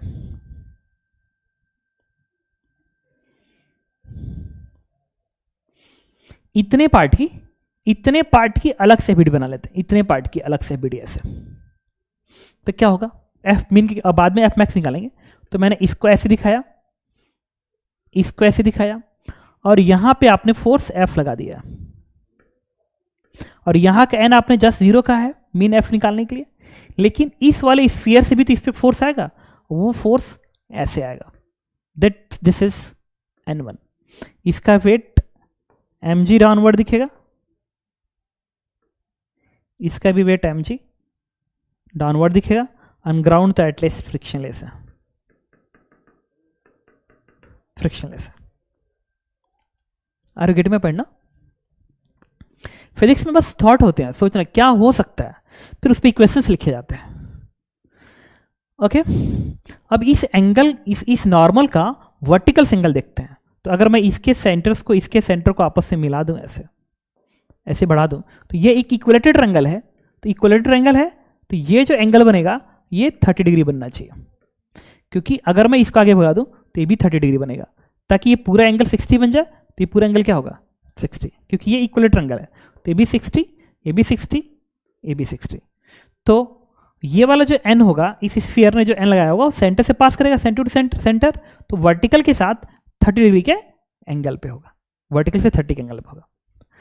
तो ये वर्टिकल से 30 के एंगल पे होगा, क्या एंगल पे होगा। ठीक है, अब एक काम करते हैं, इसके ऊपर, इस सिस्टम के ऊपर मैं हॉरिजॉन्टल फोर्स इक्वेशन लिख रहा हूं। तो ये बनेगा कैपिटल एफ माइनस इस N1 के वाला कंपोनेंट, क्योंकि इसके बीच में जो इंटरनल फोर्स है वो तो गायब हो गया, ग्राउंड से फोर्स आ नहीं रहा है। तो बनेगा minus N1 sine 30 degree is equal to इस पूरे सिस्टम का मास जो कि 2m है, इनटू एक्सेलरेशन, दोनों का एक्सेलरेशन सेम है, एक के बराबर। ये बन गया फोर्स इक्वेशन। इस पूरे सिस्टम पे नेट फोर्स इस डायरेक्शन में is equal to F minus N1 का साइन 30 बराबर टोटल मास इंटू एक, क्योंकि दोनों का एक्सेलरेशन बराबर है, इसलिए मैंने टोटल मास का हेल्प ले लिया। ओके अब थोड़ा मैं इस नीचे वाले की एबीडी बनाता हूं। अगर मैं नीचे वाले की एबीडी बनाऊं ऐसे ऐसे, तो ये वाला n अगर ऐसे है तो ये वाला n जो आएगा ना, ये वाला n वो ऐसे आएगा N1, और इस N1 का भी वर्टिकल से जो एंगल होगा वो 30 डिग्री होगा।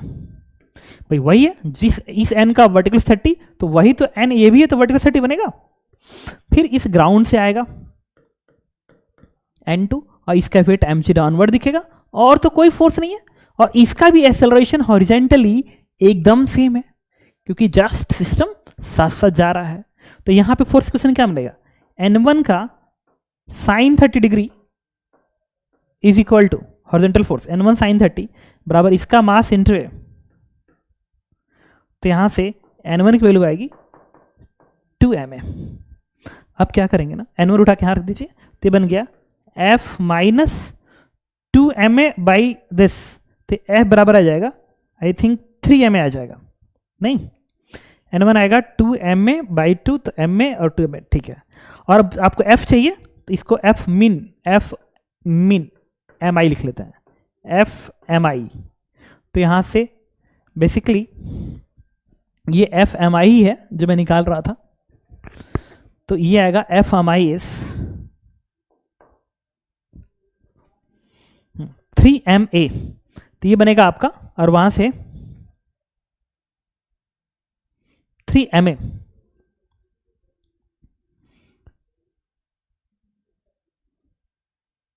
नहीं, ये तो वही आया है, आना भी तो वही चाहिए। 1 सेकेंड, खैर आना ही यही चाहिए था, तो ठीक है आया, लेकिन मुझे अभी भी F नहीं मिला ना, F की वैल्यू चाहिए। N1 2ma अगर मैं इस पर रख भी दूं तो एक बार चेक करो तो, ओके। तो देखिए एक्चुअल में होता है ना कि जब भी हम कैलकुलेशन से बचते हैं ना, तो मजबूरी होती है ना बच पाना कभी कभी, तो ठीक है क्या कर सकते हैं, क्योंकि N1 को यहां प्लेस करने के बाद F बराबर 3ma आ रहा हो, तो वही है। क्या मिला यार? कुछ नहीं मिला। तो फिर ये जो स्फीयर है ना, इसी स्फीयर की मैं एक बार और एबीडी बनाना चाहता हूं, देखते रहिएगा।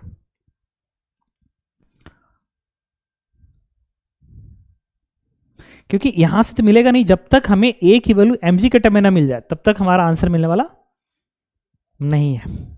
और मैं इनके ऊपर वर्टिकल इक्वेशन लिखने से मैं बेकार में N2 को एक और अननोन बढ़ाने की कंडीशन भी बिल्कुल नहीं है। इस सिस्टम पे भी ऊपर को फोर्स इक्वेशन लिखेंगे तो यहाँ का जो ग्राउंड का n आएगा उसमें मैं बिल्कुल इंटरेस्टेड नहीं हूँ। तो ठीक है क्या करते हैं, चलो इसी से काम चलाते हैं। तो ये वाला आप N1 कैसे दिखाएंगे? ऐसे, और इस स्फीयर ने इस पे N2 ऐसे लगाया होगा, आप ऐसे N2 दिखाएंगे, और ये जो एंगल होगा दिस एंगल इज 30 डिग्री, तो भी बनेगा 30 डिग्री। और इसका mg नीचे की ओर दिखेगा। हिम्मत के साथ लिखना है तो लिखते रहो, देखते हैं ना, ऐसा नहीं कि आंसर नहीं आएगा, आएगा, हिम्मत रखो, क्या कर सकते हैं। मतलब सबकी मैंने वीडियो बना डाली यार, बताओ, पूरे सिस्टम पे भी लिख ली, इसकी बना डाली, इसकी बना डाली, ये यही करना था तो इंडिविजुअल अलग अलग नहीं बना लिए होते, बट ठीक है बना दिया तो बना दिया। लेकिन अब तक पूरा सिस्टम ऐसे जा रहा है, पूरा सिस्टम ऐसे जा रहा है, तो इसके ऊपर नेट फोर्स वर्टिकल में 0 होना चाहिए, तो वर्टिकल में 0 करेंगे नेट फोर्स यहाँ पे, तो ये बनेगा n1 cos 30 plus n2 cos 30, तो ये बन जाएगा n1 plus n2 cos 30 degree is equal to इसका मास m इंटू इस डायरेक्शन, सॉरी y में फोर्स इक्वेशन 0 होगा ना क्योंकि भाग रहा है हॉरिजॉन्टल में, इज इक्वल टू mg। ठीक है, इस स्फीयर पे इसका एक्सेलरेशन सिर्फ हॉरिजॉन्टल है ऐसे, तो वर्टिकल फोर्स 0 कर दिया, आ गया इतना। अब मैंने क्या किया ना, n1 n2, अब एक काम करते हैं, इसको हॉरिजॉन्टल फोर्स इक्वेशन देते हैं, मुझे a चाहिए, बिना अगर a निकल गया तो n1 आ जाएगा, n1 प्लेस करेंगे f आ जाएगा, तो इस पे मैं वर्टिकल लिख दूं क्या हूं, हॉरिजॉन्टल लिखेंगे, तो n2 का साइन 30, n2 का साइन 30 माइनस n1 का साइन 30 इधर, तो बनेगा n2 minus n1 sine 30 equals to ma। तो एक बात बताइए, आई थिंक यहां से मुझे मिलता नजर आ रहा है, क्योंकि अगर मैं इसको इधर भेज दूं और इन दोनों को इसमें जोड़ दूं, तो 1 सेकेंड, ये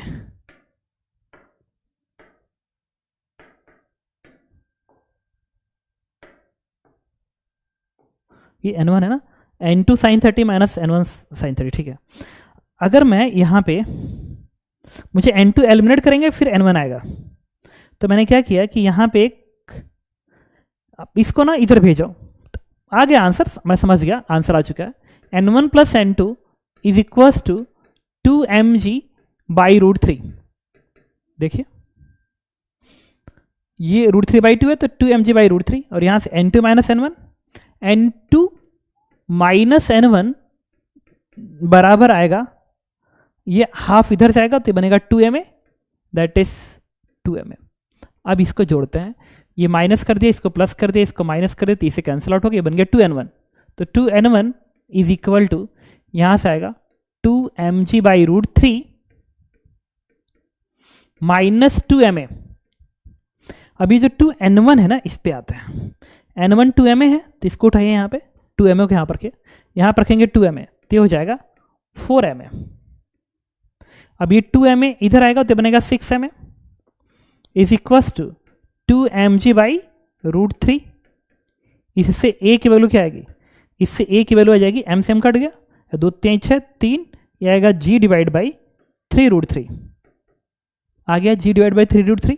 अब इस a को उठा के आप क्या करिए, यहां रख दिए, तो f की वैल्यू आ जाएगी, तो f कितना होगा, f आपका होगा 3ma, 3m इंटू a कितना है, तो g बाई 3√3 है, तो ये भी कैंसिल आउट हो गया, तो f बराबर उन्होंने mg बाई √3, ये आपको मीन वैल्यू मिला, और इसकी वैल्यू m की वैल्यू उन्होंने दे रखी है कितना, 10√3, 10√3, तो यहाँ रखेंगे 10√3 इंटू जी डिवाइड बाई √3, तो √3 से √3 10g, इट इज 100। तो जो f मिन आपको आया ना कैलकुलेट करके, उसकी वैल्यू कुछ और नहीं है, 100 न्यूटन है, ये मिल गया मिन value. Now I am interested here in maximum value.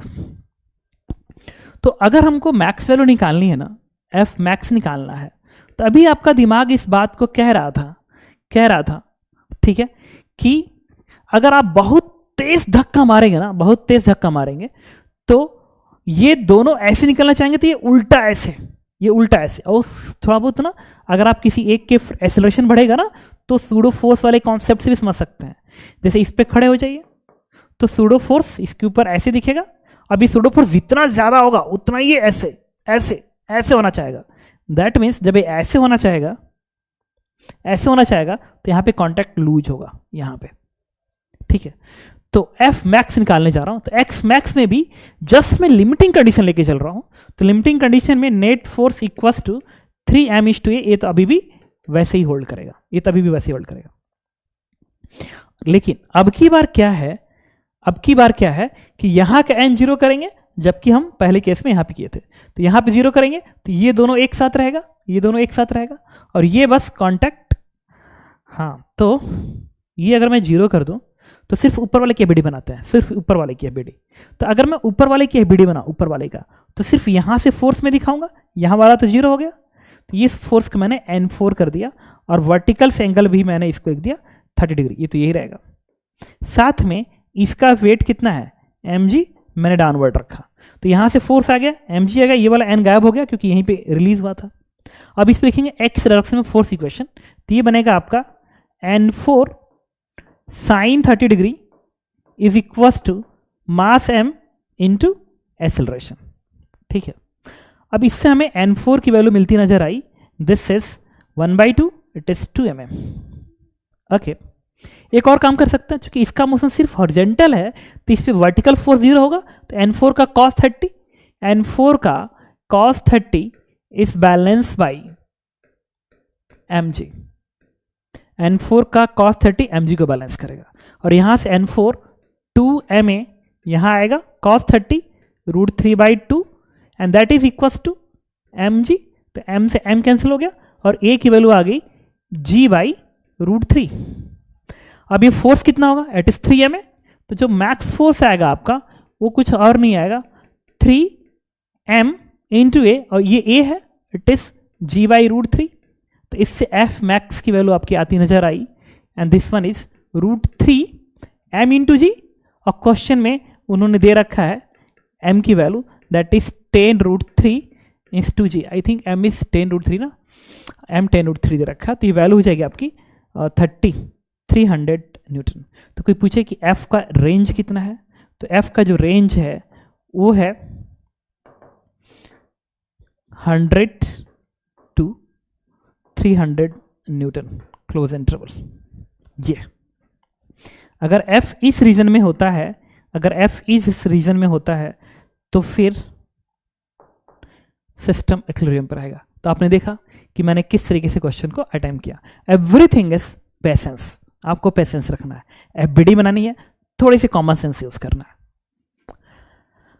Now this is the next question number 5। Question number 5 जो है, आज पता नहीं क्यों इतने डिफिकल्ट क्वेश्चन लगातार आए जा रहा है। ये जो है ये भी अगेन मैं कहूंगा कि 75% के लेवल पे है, जे एडवांस का लगातार क्वेश्चन का लेवल इंक्रीज हो रहा है। आप इस क्वेश्चन को देखेंगे और देखिए, बताता हूं। ओके, तो देखिए कह रहा है 3 flat block as shown in the figure are positioned on the 37 degree incline and the force P parallel to the inclined plane in applied to the middle block. The upper block is prevented from the moving by a wire which is attached to the fixed support. और बहुत ही प्यारा question है, ठीक है, और ऐसे question आपको बार बार practice करनी चाहिए, और कैसे मैं समझा रहा हूं ये आपको देखना होगा, ठीक है। एक एक पॉइंट मैं आपको क्लियर कर दूंगा इस क्वेश्चन का, और रियल में ठीक क्वेश्चन है, ऐसे क्वेश्चन एडवांस में आते हैं। The upper block is prevented from moving by wire which is attached to the fixed support. The masses of the 3 block in kg 30, 50 and 40, and coefficient of friction is 3 contact surface are shown in the figures 0.3, 0.4 and 0.5. Determine the maximum value which the force P may have before slipping take place anywhere. कह रहा इस P की maximum value बताइए ताकि कहीं भी slipping ना हो, ठीक है। तो जब भी फ्रिक्शन की प्रॉब्लम आपको सॉल्व करने हो तो सबसे पहला काम होता है कि इन कांटेक्ट में फ्रिक्शन की लिमिटिंग वैल्यू लिखना। तो लिखिए, तो यहां की जो लिमिटिंग वैल्यू होगी ना F1, वो होगा म्यू mg cos थीटा। यहां का म्यू क्या है 0.3, तो mu m g cos 37 it is 4/5। तो ये वैल्यू हो जाएगी आपकी 5 छक्के 30, 36 18 चौको 72। एक बार लिखना पड़ेगा कैलकुलेशन मेरा ना इतना बकवास है कि बताया नहीं जा सकता। तो कितना आया था 3 त्रिका 9 चौको 36/5, 36 डिवाइड बाई 5 72। कितना सही है, देखो मैं भी सही निकाला था। 52 न्यूटन यहाँ का F1 है लिमिटिंग वैल्यू। उसी तरीके से मैं इस कॉन्टैक्ट की भी लिमिटिंग वैल्यू यहाँ लिख लूँ F2 क्वेश्चन समझने के लिए। यहाँ का म्यू कितना है, म्यू है 0.4, तो आप लिखेंगे 0.4 म्यू एम टोटल वेट आएगा ऊपर से 30 और 50 80 mu M G cos 37 it is 4/5, it is 4/5। तो ये कितना आएगा, ये आएगा 4 चौको 16 इंटू 8, कैलकुलेट कर ही लेते हैं। ये आएगा 0.4 into 80 into 10 into 4 divided by 5, 256। तो यहाँ से जो F2 आया ये 256 है, ठीक है। अब यहाँ का F निकालते हैं। यहाँ का जो F आएगा 3, म्यू 0.5 है, म्यू एम ऊपर का टोटल वेट 50 30 80 4 40, 80 4 40 देखो 120 होता है। तो mu M G and cos 37 it is 4/5, mu M 50 30 80 4 40 120 mu M G cos 37। तो ये आएगा 0.5 into 120 into 10 into 4, 0.5 120 10 4 divided by 5, ये 480 आ गया।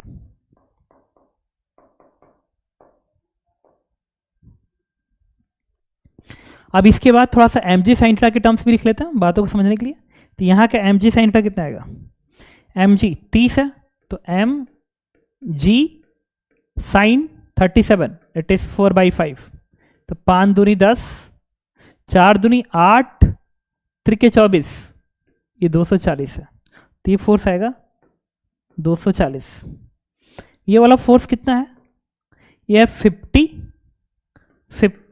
50 एम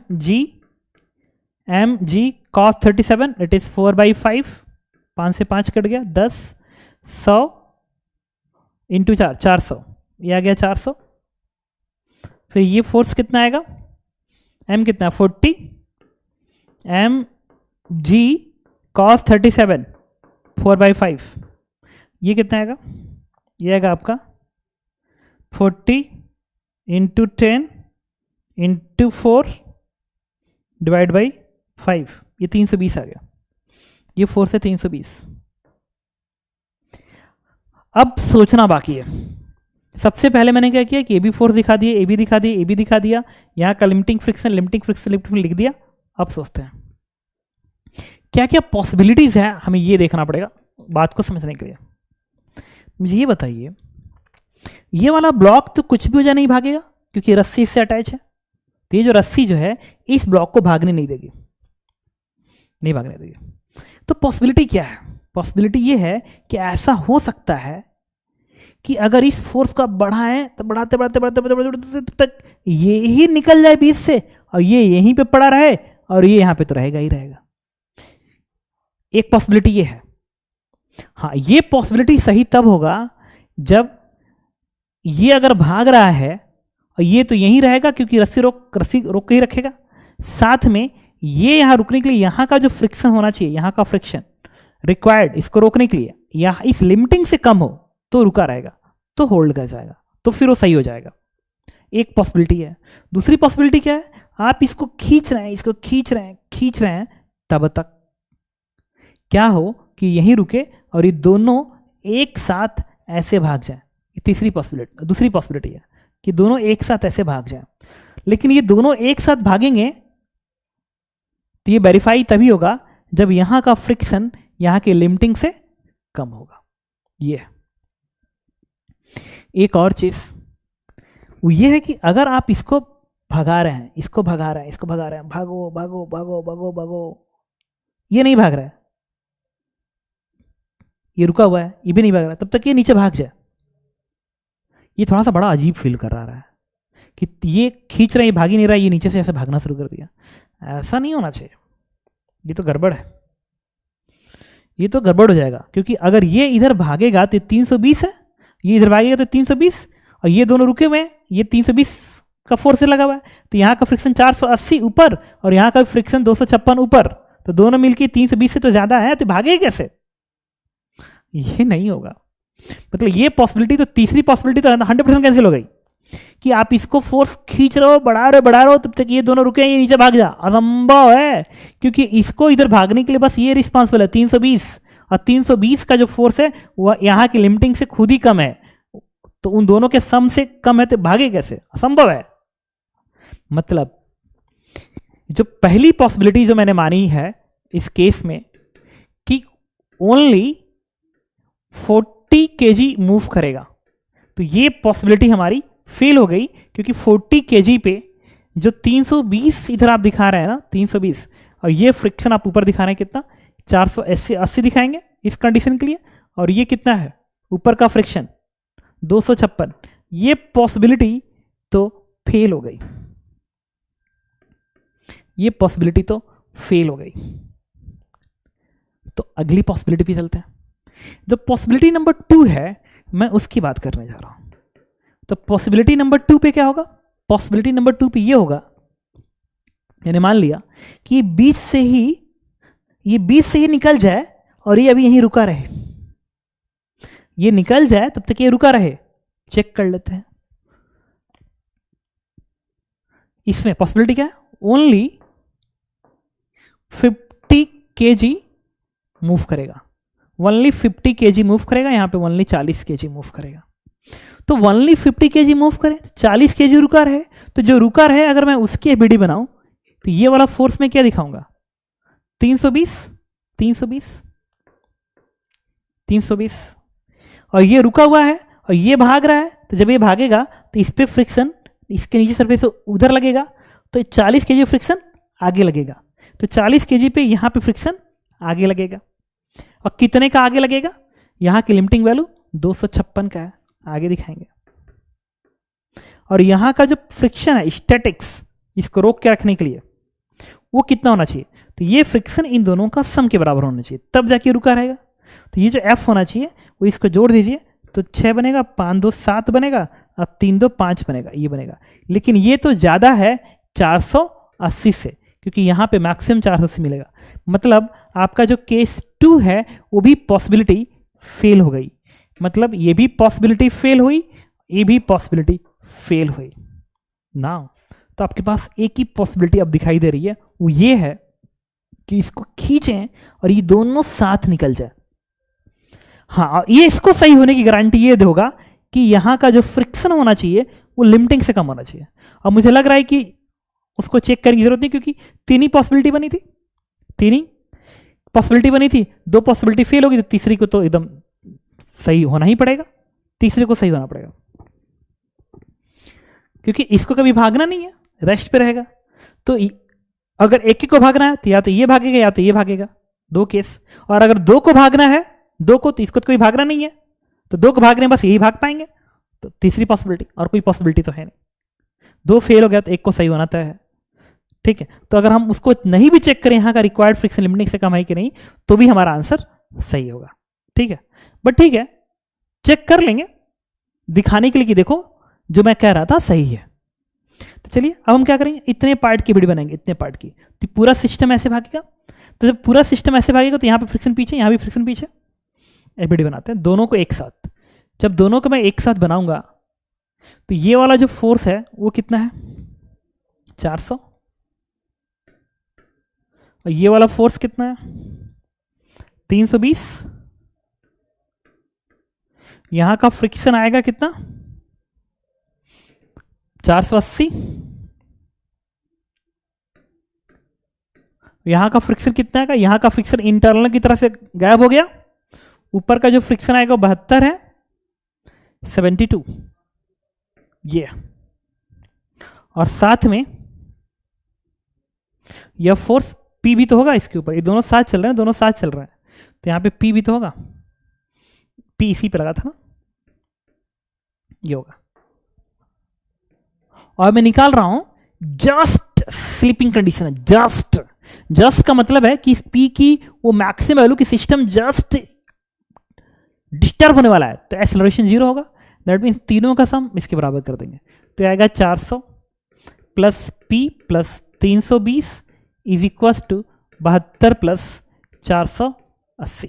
अब यहां से P मैं कैलकुलेट कर लूं कि कितना आ रहा है, तो ये आएगा 72 plus 480 minus 320 minus 400। What is wrong? ये तो P आ जा रहा है negative, 400 plus 320 plus P equals to, ऊपर का फ्रिक्शन 72 है,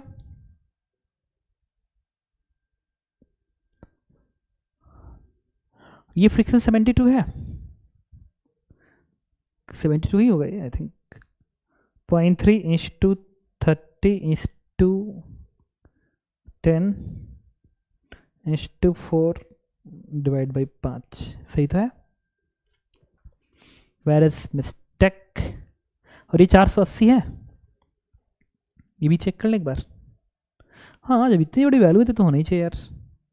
5 3 8 4 12 120, तो 0.5 into 120 into 10 into 4 divide by 5, 480, सही तो है यार। But is wrong here, P plus just sleep करें ना, ये ऐसे निकलेगा, तो P प्लस 400 प्लस 320, ये सब सही है। ये बनेगा 50 का mg cos, अच्छा ये गलत कर दिया ना,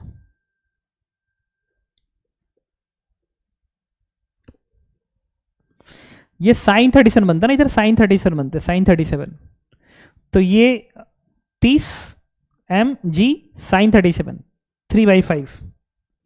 अब सारी चीजें ना अब एक एक करके मुझे कैलकुलेट करना पड़ेगा। ये बनेगा 3, तो 5 दूनी 10, 3 दूनी 6, 3 18, 180, तो ये बनेगा 180।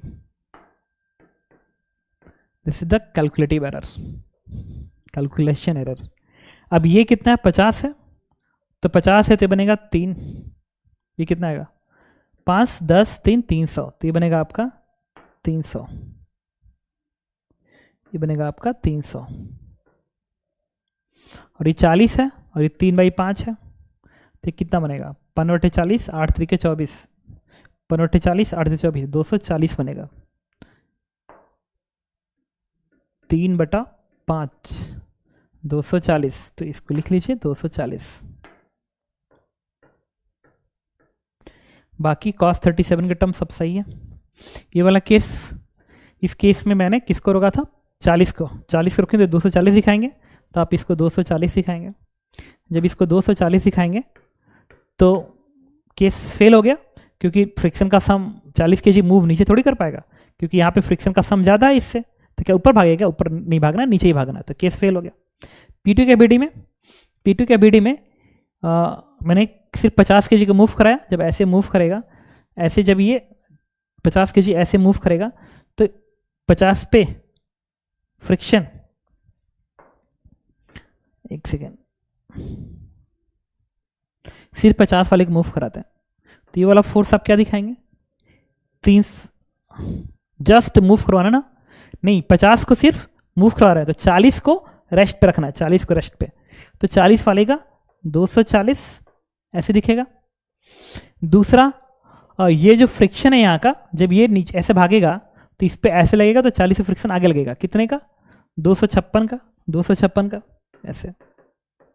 और यहाँ पे रिक्वायर्ड फ्रिक्शन कितना चाहिए, दोनों का सम, ये बनेगा 6 5 4 9 और 2 2 4, 496, जबकि 480 मिल सकता है। दैट मीन्स ये वाला केस भी फेल हो गया। ठीक है, देखो एक कैलकुलेशन एरर और पूरा दिमाग को इधर से उधर कर दिया। अब ये कितना आ गया, इस चीज को अब फिर चेंज कर लेते हैं। तो ये आएगा आपका इस, ये P है, ये 300 है, P और 300, PN 300 दिखा दिया। और ये कितना है छोटे वाले ब्लॉक पे 240 है, ये 240 है। और ये फ्रिक्शन 480 72 सिस्टम है जस्ट इक्विलिब्रियम पे। तो 300 प्लस 240 प्लस P बराबर 72 प्लस 480। तो यहां से P की वैल्यू हमारी आ जाएगी, अगर कैलकुलेट करें देखें, 72 प्लस 480 माइनस 240 माइनस 300, P इस 12। बस एक ही केस पॉसिबल था, तो इसका मतलब कि ये एक सही आंसर है। तो P इज 12। लेकिन वेरीफाई कर लेते हैं। वेरीफाई करने के लिए यहां का जो फ्रिक्शन होना चाहिए, यहां का फ्रिक्शन वो लिमिटिंग से कम होना चाहिए। तो अगर मैं इसकी FBD बनाऊं, इसकी FBD, और यहां पे मैं 240 दिखाऊं, यहां पे फ्रिक्शन 480 दिखाऊं, तो यहां का जो फ्रिक्शन F आएगा, सिस्टम जस्ट इक्विलिब्रियम पे है, जस्ट स्लिप कंडीशन पे है, तो सोल्यूशन 0 होगा। तो F प्लस 240 इक्वल्स टू 480। तो यहां से F की वैल्यू क्या आ गई 240। तो यहां का जो फ्रिक्शन है स्टैटिक फ्रिक्शन वो 240 है। और यहां पे मैक्सिमम वैल्यू कितनी मिल सकती है 256 मिल सकती है। दैट मीन्स ये 256 से कम है। तो इतना स्टैटिक फ्रिक्शन मिल जाएगा और उस सिस्टम को रेस्ट पे रखेगा। दैट मीन्स जब आप इस P को इंक्रीज कर रहे होंगे ना, इसको इंक्रीज कर रहे होंगे, तो जब P 12 न्यूटन अटेंड करेगा, 12 न्यूटन, तो उस समय क्या होगा कि दोनों एक साथ भागेंगे और सिस्टम पहली बार डिस्टर्ब होगा। तो the minimum value of P is 12 Newton. तो इस तरीके से मैंने आपको आज का क्वेश्चन नंबर 5 में बताया, और आपने देखा होगा कि एक प्यारा क्वेश्चन था। कैलकुलेशन एरर की वजह से थोड़ा टाइम ले लिया, अदरवाइज नहीं लगा होता। इसके बाद आज का मैं क्वेश्चन नंबर 6 डिस्कस कर रहा हूँ, और क्वेश्चन नंबर 6 जो है वो एक इजी क्वेश्चन है, ठीक है, जो कि मैं इसको 50% के लेवल पे रखूंगा। ऐसे क्वेश्चन आपको आपके टीचर्स क्लास में जरूर कराते होंगे। कह रहा है two identical blocks each having the mass 20 kg are connected to each other by the light inextensible string as shown in the figures. Pulley are connected. Find the acceleration of the block after 1 second after the application of the time bearing 40 Newton force. क्या पूछ रहा है? Find the acceleration of blocks. इन दोनों block के acceleration पता करना है। ठीक है, एकदम बेसिक क्वेश्चन है और ऐसे क्वेश्चन आपको आने चाहिए। सबसे पहले हम लोग क्या करेंगे, सबसे पहले क्या करेंगे, यहाँ का लिमिटिंग वैल्यू लिख लेंगे। लिमिटिंग वैल्यू, तो यहाँ का जो लिमिटिंग वैल्यू आएगी ना, लिमिटिंग वैल्यू F1 लिखते हैं, that is mu M g. तो 0.4 इंटू 20 इंटू 10 तो हो जाएगा 80 न्यूटन यहाँ का लिमिटिंग वैल्यू। और यहाँ की लिमिटिंग वैल्यू क्या आएगी, ये भी 0.4 है, 20.4, इसका मतलब ये भी लिमिटिंग वैल्यू यहाँ का F2 80 ही रहेगी, लिमिटिंग वैल्यू 80 रहेगी।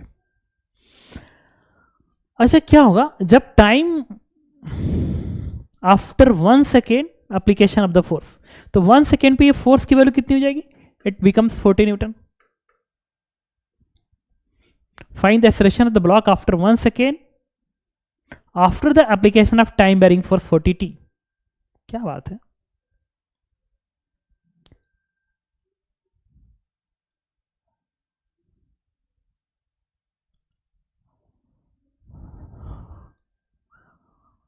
अगर 40 t और 1 सेकेंड में 40 आएगा तो ये आगे वाला भागेगा क्यों?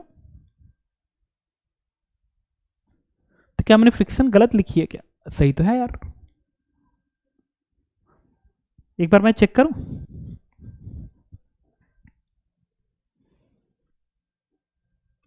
ओके, तो इसमें एक चेंज है, वो ये है कि ये जो डेटा है ना, ये डेटा ये गलत डेटा है, इसको मैं चेंज कर दूं। ये एक्चुअल में कितना था,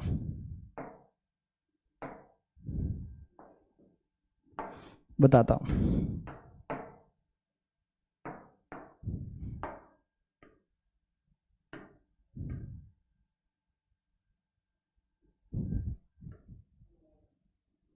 क्वेश्चन इस तरीके से 0.04 है। नहीं तो भागते ही नहीं 1 सेकेंड बाद। अब ये क्वेश्चन है, तो यहाँ का लिमिटिंग वैल्यू लिखेंगे तो म्यू एम जी तो आ जाएगा 8 न्यूटन, क्योंकि म्यू 20 इंटू जी, और यहाँ से जो F2 आएगा लिमिटिंग वैल्यू वो भी आएगा 8 न्यूटन। अब ये 40 न्यूटन है। तो अब हम देखेंगे कि क्या होगा। तो एक चीज़ बताइए, अगर ये 40 न्यूटन है और आपने इस पर फोर्स लगाया है, तो यहाँ का फ्रिक्शन 8 है, दैट मीन्स इसको शुरू में तो भागना है, दैट मीन्स ये टेंशन T आएगा। अगर ये T आ गया तो ये T आएगा, तो ये कितना आएगा, इट इज 2T। तो ये T T T T तो T, तो ये कितना आएगा, दिस इज 2T, ये बन गया 2T। तो ये बताइए, अगर मैं कहूं कि ये भागे ये ना भागे, ऐसा संभव है? नहीं, इम्पॉसिबल है। स्ट्रिंग कांस्टेंट्स है ना, अगर ये भागेगा तो इसको भी भागना ही पड़ेगा। और स्ट्रिंग कांस्टेंट बना के देख लेते हैं। देखिए, अगर ये 2T है तो टेंशन कांस्टेंट यूज करते हैं, टेंशन मेथड यूज करते हैं, तो ये 2T आ गया है, ये A2 है तो 2T इंटू A2 लिखेंगे प्लस, और ये 2T और ये 3T, A1 इधर है तो ये बनेगा आपका 3T into A1, 2T 3T into A1 बराबर 0। इससे आपका आएगा 2A2 बराबर 3A1। This is the constant relation. ये कह रहा है कि अगर A1 0 हो गया तो A2 को 0 होना पड़ेगा। कांस्टेंट्स कह रहा है कि अगर एक ब्लॉक भागेगा तो दूसरे को भागेगा। उन्होंने पूछा एक्सेलरेशन, तो या तो आंसर 0 होगा या तो आंसर होगा, तो होगा तो दोनों भागेंगे। कोई बात नहीं, मैंने मान लिया आज 0 तो नहीं होगा। द रीजन इज क्लियर कि अगर एक्सेलरेशन 0 होता है तो ये टेंशन 0 होगा। अगर ये टेंशन 0 हो गया तो ये ब्लॉक आगे कैसे मूव, 40 का लगा हुआ और 8 का है तो 8 बैलेंस ही नहीं कर पाएगा, तो भागना तो है। इवन अगर ये टेंशन आ भी जाए ना, ये टेंशन आ भी जाए तो इस पूरे सिस्टम के एफबीडी से ये इसकी बैलेंसिंग नहीं संभव है, ये इसको खींच के लेके जाएगा ही जाएगा। तो चलिए फोर्स इक्वेशन लिखते हैं। तो ये ब्लॉक आगे भागेगा तो यहाँ का फ्रिक्शन आप पीछे दिखाएंगे कितने का, 8 न्यूटन का। इसके एफबीडी में फ्रिक्शन आप पीछे दिखाएंगे कितने का, 8 न्यूटन का। यहाँ पे फोर्स क्या लिखेंगे, फोर्स लिखेंगे आप यहाँ पे 2T माइनस 8 बराबर 20 इंटू A2, क्वेश्चन नंबर 1। और यहाँ पे फोर्स क्या लिखेंगे, ये है 40 minus 2T and T 3T is equal to 20 into A1।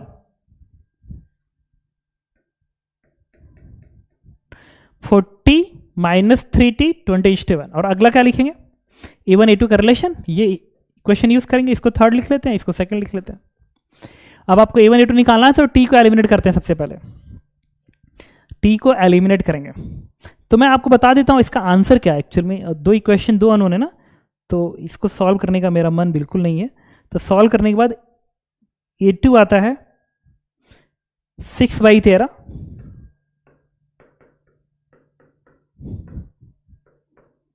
और जो A1 आता है वो आता है 4/13 मीटर पर सेकंड स्क्वायर। ये इसका आंसर है। देखा, तो ये मैंने इजी क्वेश्चन कराया क्योंकि हो सकता था कि आप ज़्यादा डिफिकल्ट क्वेश्चन कर रहे थे। अब आते हैं क्वेश्चन नंबर 7। क्वेश्चन नंबर 7 भी एक इजी क्वेश्चन है, एनालिटिकल क्वेश्चन है, और इसको मैं रखूंगा 50% के लेवल पे। और ये मैं आपको बताता हूँ। देखिए ये कह रहा है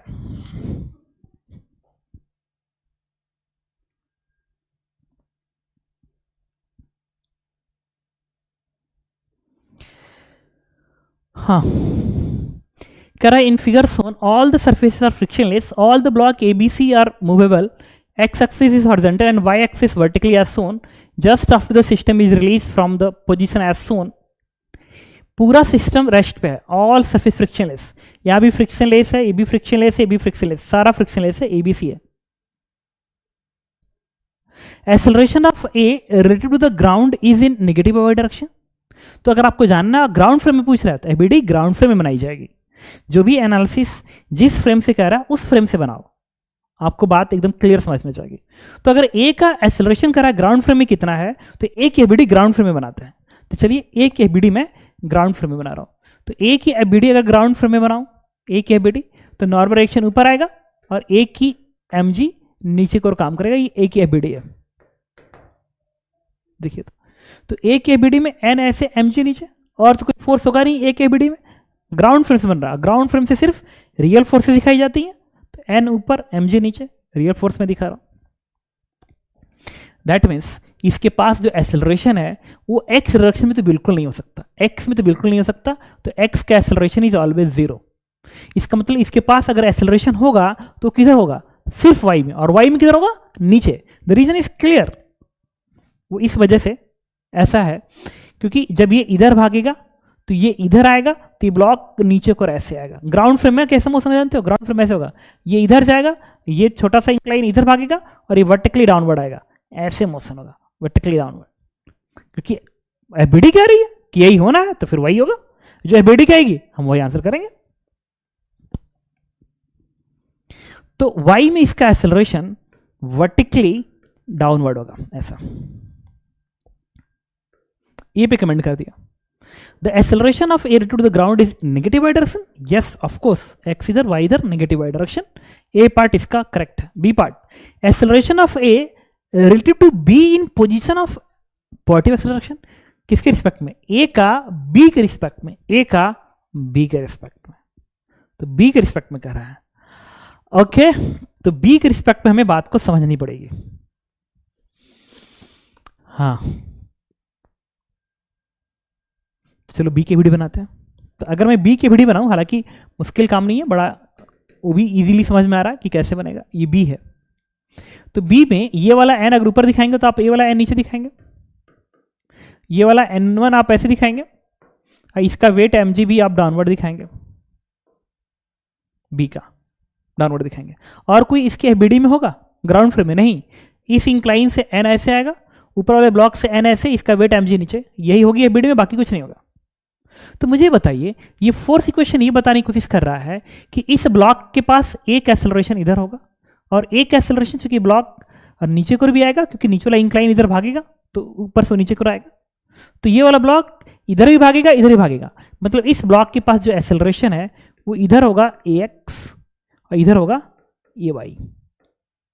अब क्वेश्चन क्या है कि इसके फ्रेम में इसका एक्सेलरेशन बताइए, जबकि इसके पास सिर्फ एक ही एक्सेलरेशन है, किधर, डाउनवर्ड्स। तो एक काम करते हैं, इसी पे खड़े होके इसी को देख लेते हैं। हालांकि यहीं से भी समझ में आ गया होगा अगर दिमाग लगाओगे तो, ठीक है। तो इस पे खड़ा होकर इसको ऑब्जर्व करोगे ना, तो ये इस तरीके से था और मैं इस पे खड़ा हो गया और इस पे खड़ा होके मैं इसको ऑब्जर्व कर रहा हूं, ए को। तो ये वाला एन ऐसे दिखेगा, ये वाला एन, इसका वेट mg इधर दिखेगा, हाँ, बस इसके वजह से इस पे सूडो फोर्स दिखेगा। और सूडो फोर्स किधर दिखेगा, जो इसके फ्रेम में इस पे जो सूडो फोर्स दिखेगा वो इस ax के वजह से एक सूडो एक्सेलरेशन फोर्स इधर मिलेगा max, और इस ay की वजह से एक सूडो एक्सेलरेशन सूडो फोर्स इधर मिलेगा may। तो इस ब्लॉक पे जो फोर्सेस दिखाई देंगे इस बी के फ्रेम से, वो सिर्फ ये फोर्सेस होंगे, बाकी कोई फोर्स नहीं हुआ, फ्रिक्शनलेस सरफेस है। तो मुझे बताइए, अगर इसके बीच में कांटेक्ट है, क्योंकि n नॉन जीरो है, n नॉन जीरो है, अरे n नॉन जीरो है, अदरवाइज ये फ्री फॉल ना कर जाए। n नॉन जीरो है, अगर n नॉन जीरो है दैट मीन्स इस ब्लॉक के पास एक्सेलरेशन इस डायरेक्शन में नहीं हो सकता। तो होगा तो किधर होगा, इस ब्लॉक के पास सिर्फ इधर होगा इस ऑब्जर्वर के लिए। तो ऑब्जर्वर कहेगा कि मेरे लिए तो ये ब्लॉक इधर ही भागते हुए नजर आएगा, ठीक है। दैट मीन्स ये डायरेक्शन क्या, पॉजिटिव एक्स डायरेक्शन में। तो ब्लॉक ए के पास एक्सेलरेशन ब्लॉक बी के फ्रेम में पॉजिटिव एक्स डायरेक्शन में है, पॉजिटिव एक्स डायरेक्शन में। Acceleration of A relative to B in positive x direction, yes, इसका बी पार्ट सही कह रहा है। नाउ सी पार्ट पाते हैं। The horizontal acceleration of B relative to the ground is in negative x direction. तो चलिए, ये बी के एबीडी अभी हमने बनाया था, वहां से देख लेते हैं। ये बी के एबीडी है, तो बी के एबीडी से मैंने एक्सेलरेशन बी का यही दिखाया था, एक तो y में होगा और एक x में होगा। तो उन्होंने कहा ये वाला x इधर होगा, इधर आता है। द हॉरिजॉन्टल एक्सेलरेशन कह रहा है, b ground is negative acceleration इधर, यस सही है क्योंकि उधर आपने प्लस माना है, तो इसका सी पार्ट भी सही हो गया। D part, the acceleration of B relative to the ground directed along the incline surface of C is greater than g sine theta. कह रहा है कि इंक्लाइन के डायरेक्शन में जो एक्सेलरेशन है वो जी साइन थीटा से ज्यादा होगा कि नहीं, ये बताइए। ब्लॉक बी का एक्सेलरेशन इस इंक्लाइन के डायरेक्शन में ग्राउंड फ्रेम में एक्सेलरेशन जी साइन थीटा से ज्यादा है कि नहीं, तो कोई बात नहीं, ये हमें फिर बी के एफबीडी से समझ में आएगा। अच्छा, बी के एफबीडी में इस डायरेक्शन में कितना फोर्स आ रहा है देखिए, तो बी के एफबीडी में इस डायरेक्शन में जो फोर्स आ रहा है एम जी प्लस एन का इधर कंपोनेंट, इसके अलावा क्योंकि तो 90 है तो कि इसके अलोंग N1 तो आएगा नहीं, और इन दोनों का कंपोनेंट इधर ये आएगा m g plus this N into g sine theta. तो मुझे बताइए ये जो फोर्स आ रहा है क्या वो एम जी साइन थीटा से, क्या ये force m g sine theta से ज्यादा है? यस, क्योंकि एन थोड़ा सा ऐड हो गया ना, एन थोड़ा सा आ गया, तो इस ब्लॉक बी पे जो फोर्स होगा वो इंक्लाइन के डायरेक्शन में m g plus N sine theta से ज्यादा है। दैट मीन्स इस ब्लॉक का एक्सेलरेशन भी जी साइन थीटा से ज्यादा ही होगा इस डायरेक्शन में।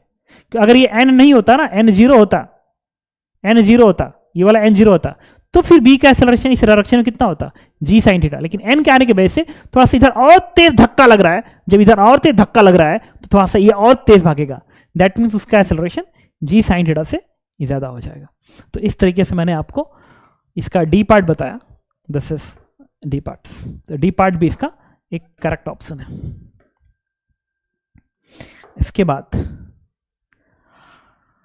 आज मैं आपको कुछ क्वेश्चन दे दूं, ठीक है, तो ये होमवर्क का क्वेश्चन है और ये मैं आपको डिस्कस करूंगा नेक्स्ट क्लास में, क्वेश्चन नंबर 8, ठीक है।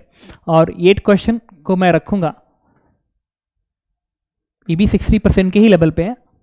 8 के बाद क्वेश्चन नंबर 10, इसको भी मैं 60% के ही लेवल पे रखूंगा, एक अच्छा क्वेश्चन है।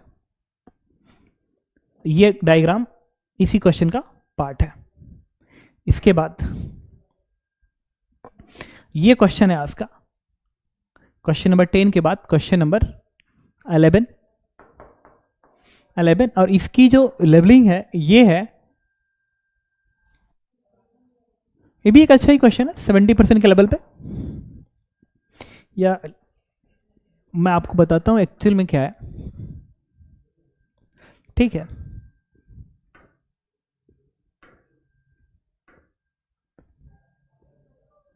ठीक है, इसके बाद आज का अगला जो होमवर्क होगा आपका ये है क्वेश्चन नंबर 12 जो है वो भी आपका 60% के ही, 60 क्या ज़्यादा ही लेवल चलेगा। अभी फिलहाल आज का क्वेश्चन सारे के सारे एक अच्छे लेवल पे गए, तो मैं आप आज को ज़्यादा क्वेश्चन नहीं दूंगा, 12 ही क्वेश्चन सही रहेगा, इसलिए कि क्वेश्चंस की लेवलिंग बड़ा अच्छा है, ठीक है। तो आप इतना क्वेश्चंस करेंगे और इन दोनों क्वेश्चन का वीडियो सोल्यूशन कल मैं आपको जरूर बता दूंगा, क्योंकि ये क्वेश्चन अच्छे हैं, तो इन क्वेश्चनों को मैं कल की क्लास में जरूर डिस्कस करूंगा, ठीक है। या तो शुरू में डिस्कस करूंगा या तो अंत में डिस्कस करूंगा, लेकिन करूंगा जरूर। Okay, thank you.